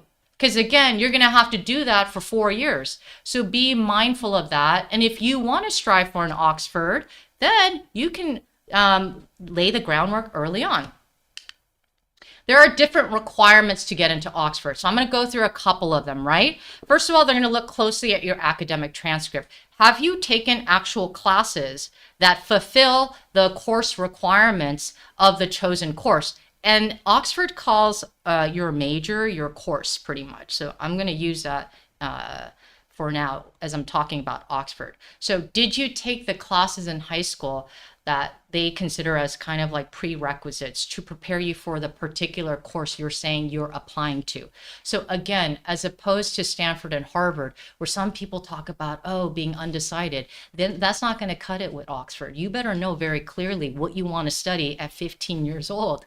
And you better be prepared by 17. Hey, this is my future plan. I'm going to do this when I'm 20 and 30, right? So again, you have to really check off a lot of academic boxes from 8th, 9th, 10th grade. And so think about the planning that's involved. The other thing is they add these admissions tests, and these are subject specific tests. So let's say you want to go into engineering, or you want to go into the maths, or even history. You're going to take a separate test in physics or math. There's a PATS, the HATS, the MATS, they've got all sorts of acronyms, but you're going to have to take an additional test. Again, another qualifying requirement. When you get invited to an interview, it's called being shortlisted. This is what happens. In US interviews with Stanford and Harvard, which I did for 10 years, I'm going to tell you what happens. I am trained to try to understand the person. I'm trying to get to the heart of who they are. I'm not giving them a really difficult analytical question or even a brain teaser in the interview. Although I've heard that some interviewers do that, and it's up to them. But in these interviews, they get technical. And they also really want to know how you think on your feet critically. And are you able to problem solve and think through complexity? And so just look at some of the questions. How do you design a gravity dam for holding back water, right? Or are our deaths bad for us? And how do pirates divide their treasure, right? Most people, if you're not trained to think like that on your feet, you're going to squirm. Like, this is something you got to come in prepared for. You can't wing it. So you got to be somebody, I would say, at the start of high school, training that intellectual firepower. Also, the thing that they'll ask for are things like written work. So essays, research paper, things like that, usually from your junior year. And so that is something that you can prepare in advance, and it's going to probably be graded. And you're going to submit that as evidence of your ability to write well, because there's going to be a lot of writing at Oxford. And as opposed to the US, right, we live in a climate of a lot of test optional. That's not happening at Oxford. You need to submit your SAT or ACT scores, the full battery of it. They're going to ask for your AP scores. They want to see nothing less than 5s on those scores. If you don't have enough AP scores, you better support it with an SAT score. So if you're getting the point now, this is not the school for you if you don't do the preparation. So if you're a underclassman, this is a time to get going with this, because you can prepare. And if you do, then you're good. Okay. The personal statement for Oxford. So what is this, right? I believe that they changed it due to the anxiety around artificial intelligence. The question changed this year, actually. It was pretty much the same for a long time. And then ChatGPT came on board and shook the industry. So what they did in a very clever way is they changed the questions so that you can't just make an AI-generated essay. And I don't think any of you would be foolish enough to do that with such high-stakes schools. But when you look at their essay questions, they purposely frame the questions so that you have to talk about your experience on a very personal level. So I'm going to go through some of those questions, right? What previous or current study is relevant to your course? Do you have work experience that will help you on achievements and skills that make you perfect for the course, right? What plans do you have in your future career? You can't make ChatGPT write this. It better match up with what you've done and what your referees or references are saying about you, and based on what you've taken in high school. The other thing about Oxford is they're going to ensure that you show evidence through your academic experiences. So there's more of an emphasis on that, as opposed to what I'm going to go into now, Stanford and Harvard, which is more holistic, right? They're going to look at other things beyond that. And when you think about Stanford, right, you think they are, the Silicon Valley citizens. They are the Bay Area babies. They're at the hub of tech innovation, and they take tremendous pride in that identity. So they're recruiting students who can amplify that sense of mission, right? So if you are applying to Stanford, show that in your application. Show that you're somebody who can participate effectively and confidently in a community of creative and accomplished people who are driven to discoveries, because that's the kind of school that sends people to the Googles and the Facebooks of the world. So think of it that way as you're approaching Stanford's application, but also in high school, as you seek out opportunities, think about aligning yourself to those values. You want to bring in superior preparation for Stanford's community, because that's really what they're looking at. They're looking at, what can you do for Stanford? So let's look at some of their essays. These are the fun short takes, okay? And they're like 50 words, but they're really a window into your personality and your soul. And so like sometimes these questions take longer than a 250-word essay. And so I'm going to go through a couple of them. They want you to tell them, what do you think is the most significant challenge in society? Tell us about a historical moment. What are 5 things important to you? And how do you spend your last 2 summers? So a combination of these questions give them a taste of the diversity you bring, right? What are your interests? How do you think about stuff? This is very important to them. Harvard and Stanford care a lot about intellectual curiosity, intellectual vitality, and your personality. And it's very hard to find people with it all. You're going to find people often who are smart, but they're not the most personable. That's not what Stanford's looking for. You might find somebody with a great outgoing personality, but they don't have the high school record to show that they can handle academics at Stanford, right? So you got to sort of be the whole package to get into a school like Stanford. And so when you, like, I'm going to give you an example for the first question, right? Most significant challenge. Like these days, I hear often, right, teen mental health, right? Or, right, addiction to social media. Do not write that. Think of something original, okay? Even if it takes you a couple days. Okay. So going back to the sort of the ethos of Stanford, right? They're community driven, they're looking for collaboration. And let's look at their other essays. One of them asks you to write a note. The second one's asking for your distinctive contribution. And the last one is, again, deeply curious about learning. Again, think about what they're looking for. It's not just a list of accomplishments, but you don't have intellectual curiosity. It's not just about being, a straight A student with perfect scores, but you don't have the personality to mingle with people in the community.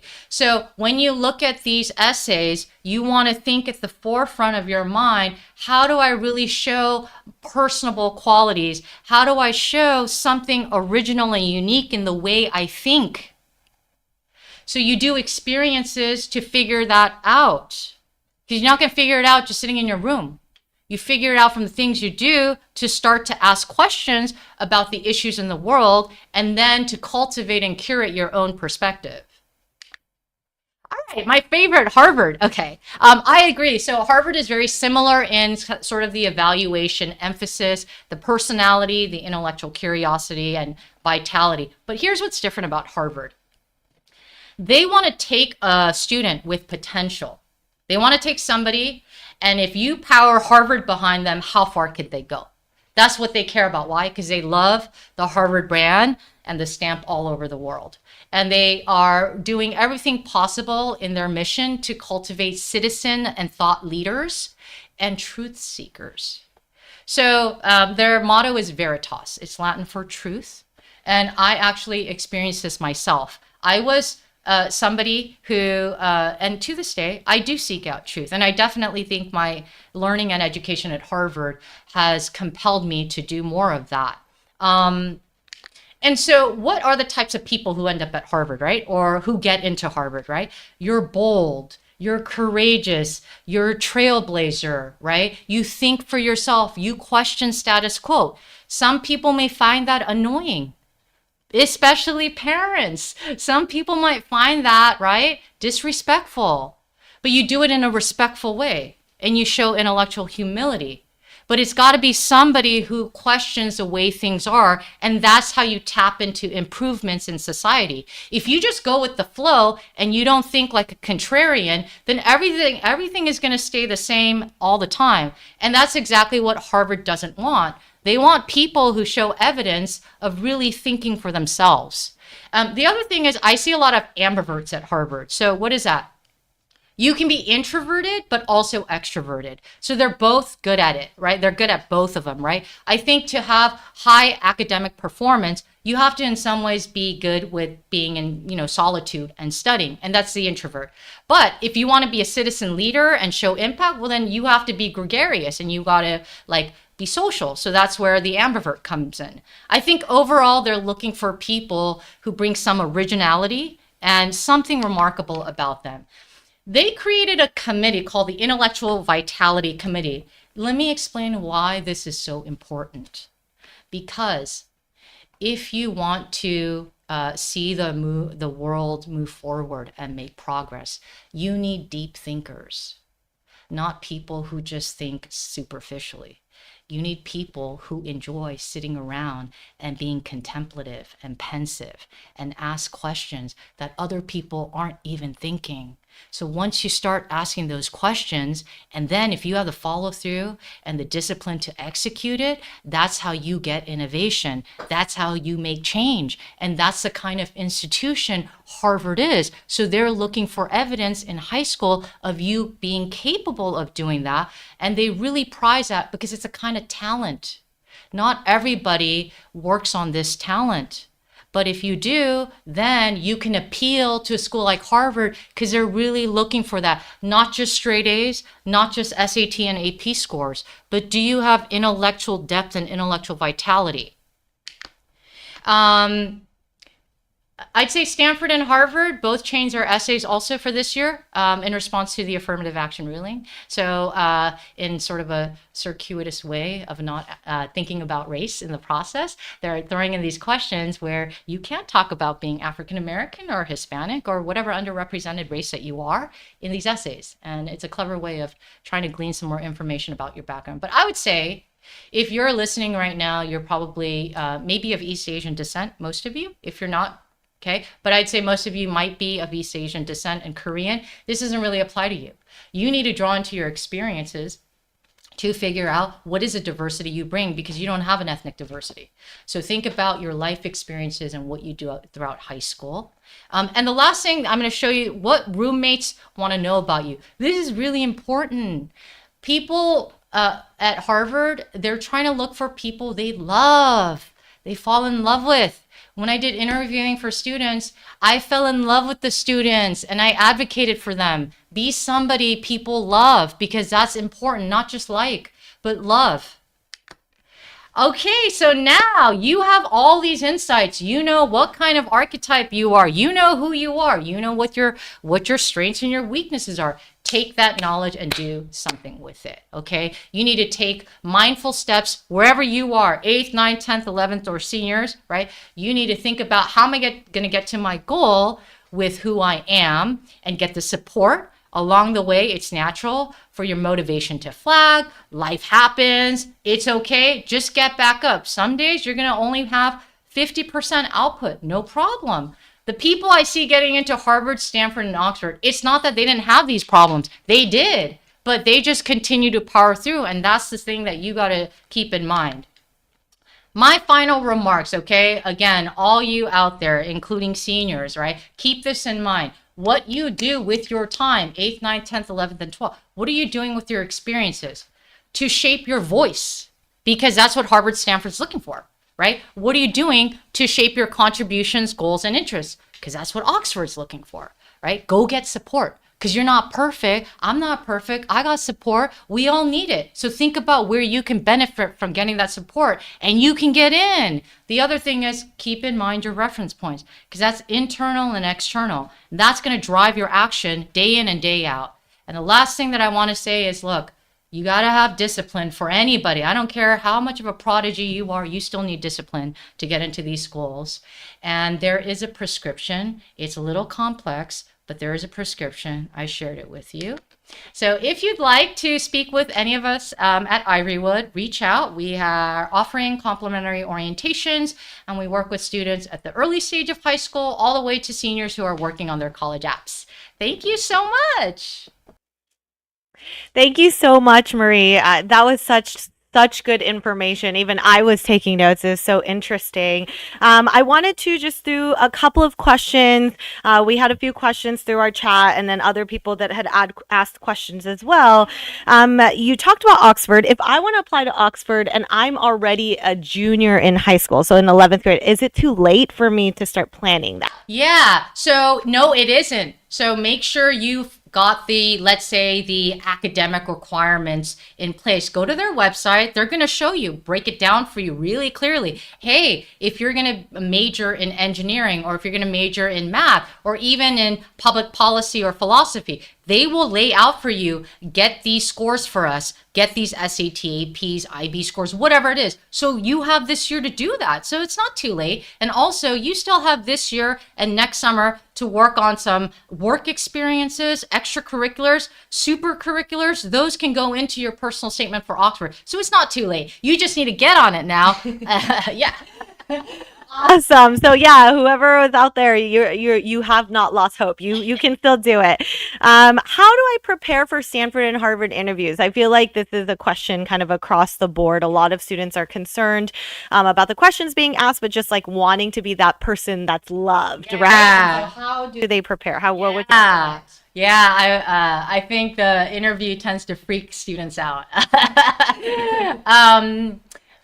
I think one of the things is it's something that takes time sometimes to develop. So for you who are underclassmen, right, you want to practice day in, day out, being the kind of person your teachers love, that the administration loves, and your peers like. Right? You want to be that kind of person. So who is that kind of person, right? Somebody who's not stingy, somebody who's not like uber competitive, somebody who's not like spreading rumors. Don't be that kind of person, right? Like be somebody who's generous and nice to other people and open-minded, because I think we all gravitate to those types of people and we respect them. That's not going to change by the time you go into the interview. You're going to exude that, you know? So I think it happens then. But let's say you're a senior going into your interviews, right?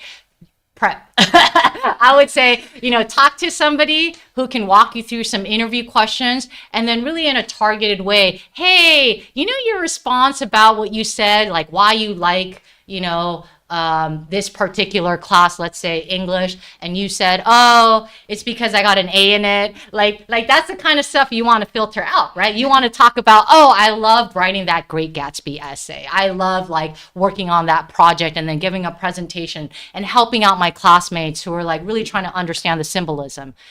Does that help? Totally. Yeah. And just so you guys know, I think bottom line, be a good person. Admissions are going to want good people, right? And being a good person is kind of at that top of that.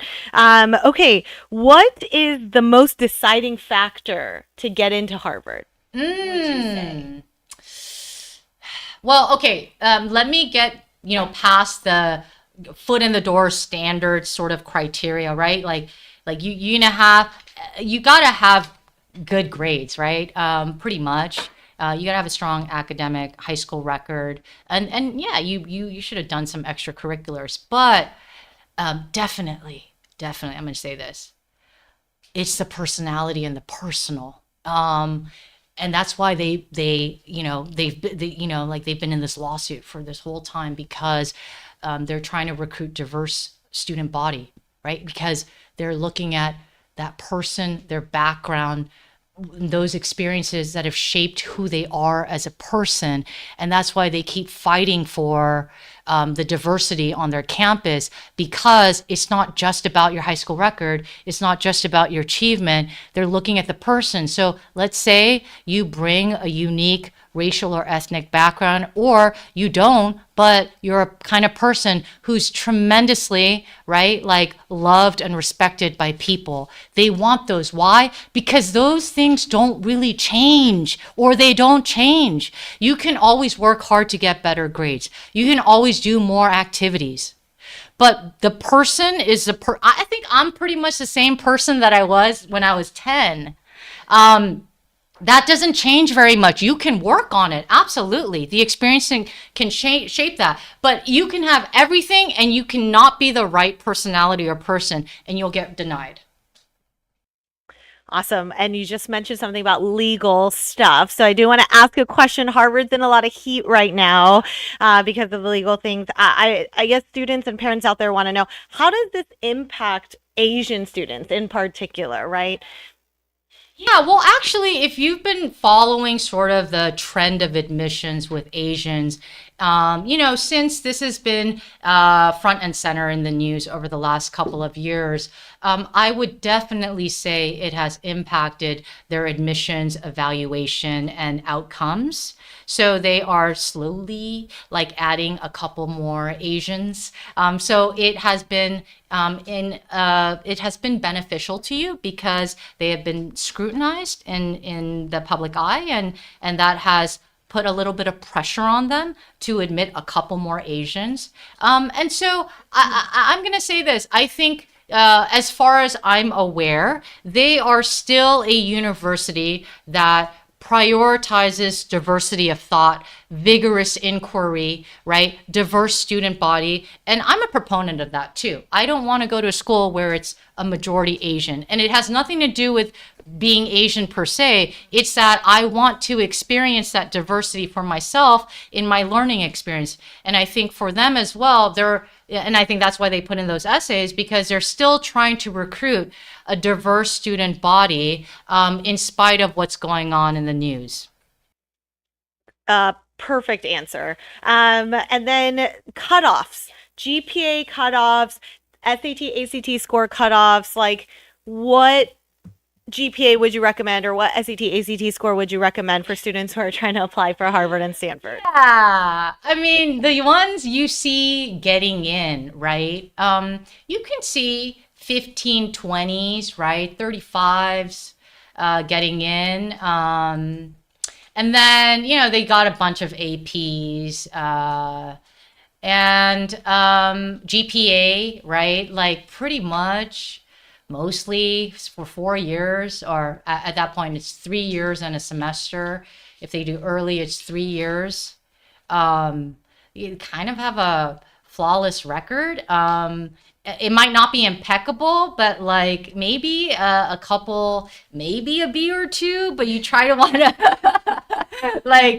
you tend to see the students whose academic record is pretty impeccable in school and have taken the rigorous course load, and you see it's not uncommon to see 4.0 unweighted or 3.9 something unweighted, and then the weighted 4.8, 4.78.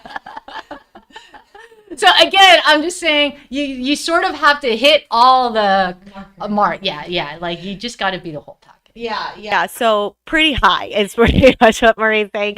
And then just last question, when you get offered an interview for Harvard or Stanford, what does that mean? Does that mean I'm getting in? Does that mean they want to know about me a little bit more? So, because they're not giving interviews to everyone, what does getting an interview actually mean? Yeah. And I'm going to say this, sometimes it's hit or miss, right? Basically, you might get an interview, but you're not really on Harvard's shortlist.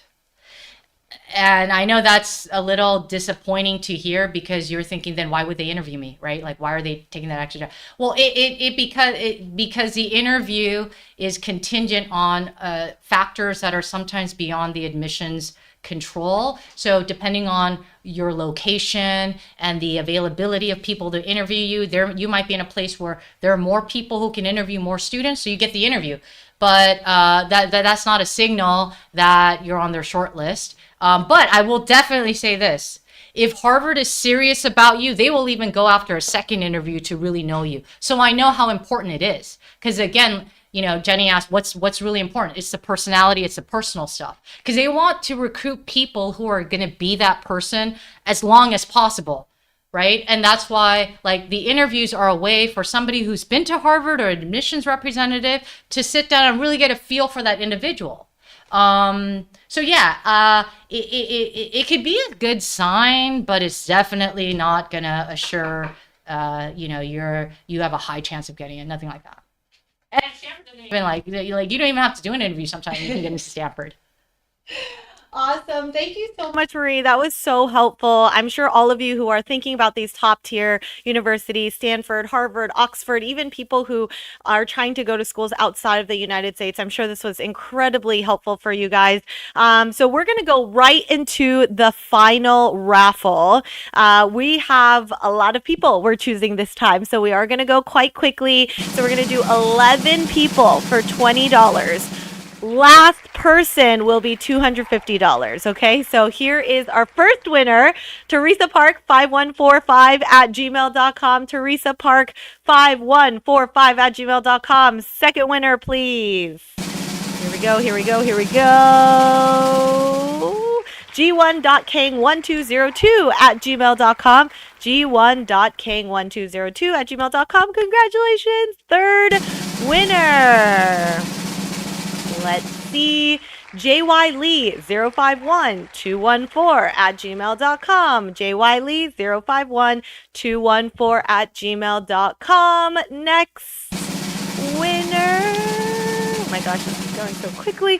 Jong APK at hotmail.com. Jong at hotmail.com. Congratulations.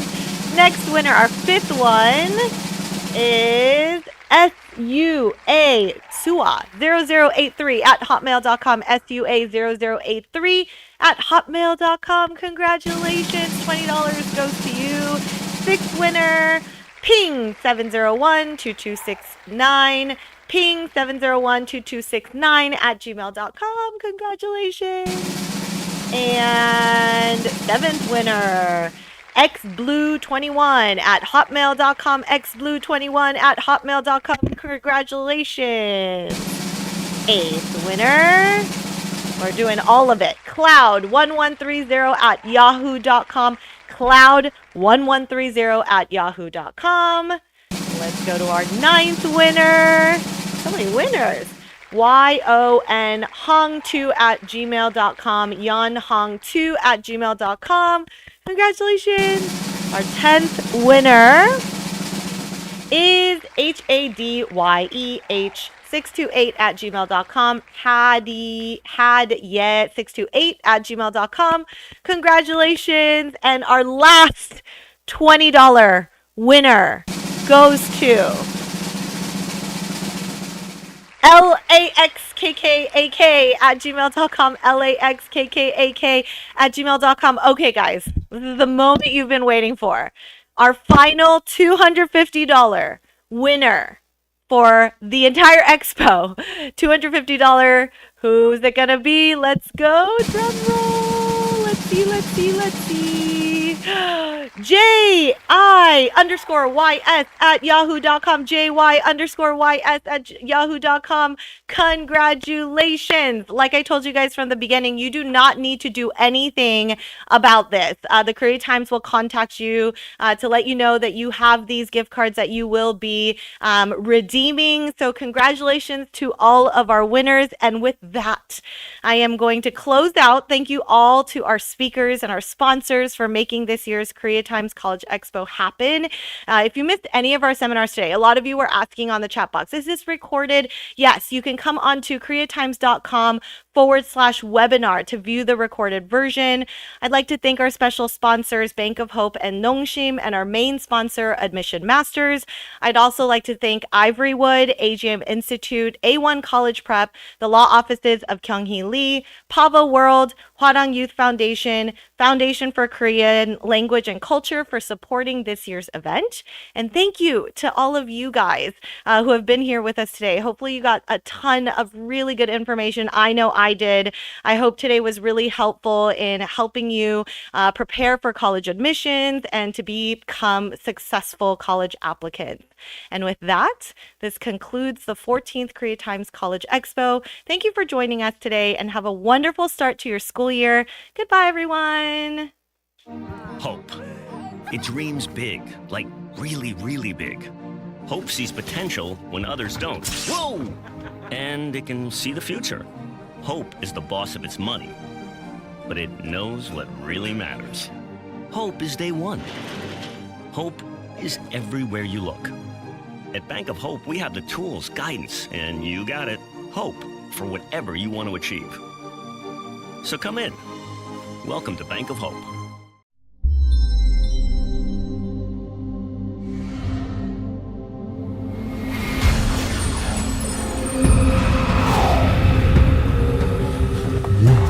That smells delicious.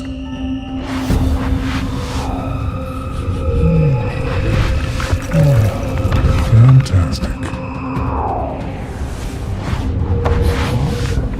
Wait! That is amazing.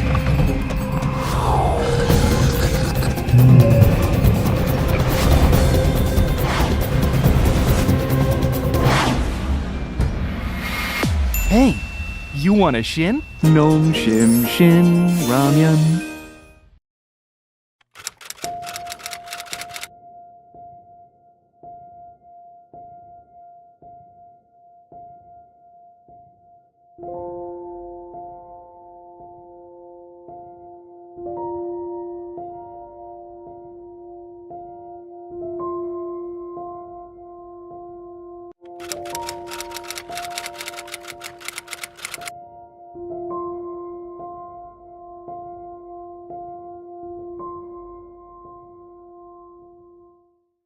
Hi, my name is Est, head college counselor at A1 College Prep.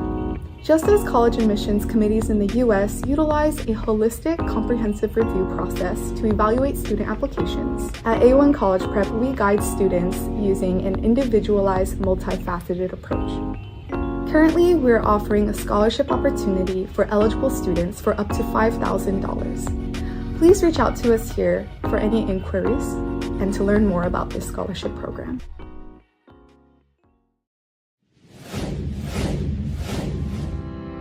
AGM은 미국 내 최고 수준의 학자금 재정 프로그램과 아이비 대학 연구진의 ARIP AI 인공지능 인턴십 프로그램을 운영하고 있습니다. 아이비 출신의 최고 강사진이 직접 지도하는 과외 프로그램과 글로벌 리서치 프로그램으로 자녀의 성적 향상을 책임집니다. 미주 최초로 자체 개발한 고객관리 시스템과 1,900개 대학 이상의 각종 데이터베이스를 여러분과 공유하겠습니다. 지금 바로 웹사이트에 방문해보세요. 자녀의 미래가 달라집니다.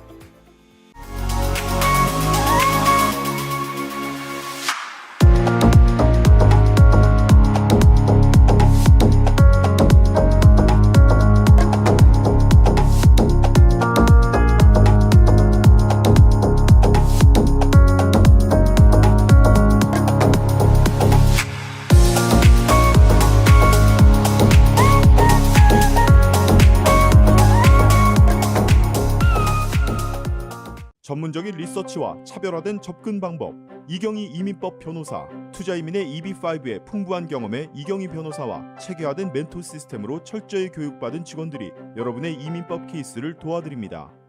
이경희 변호사 사무실은 한 번 맡은 케이스는 끝까지 책임집니다. 항상 세밀하고 정확한 일처리로 고객분을 성심껏 도와드리겠습니다. 저희 사무실을 믿고 맡겨주시면 여러분의 케이스를 성공으로 이끌겠습니다. 투자이민 전문 이경희 이민법 변호사.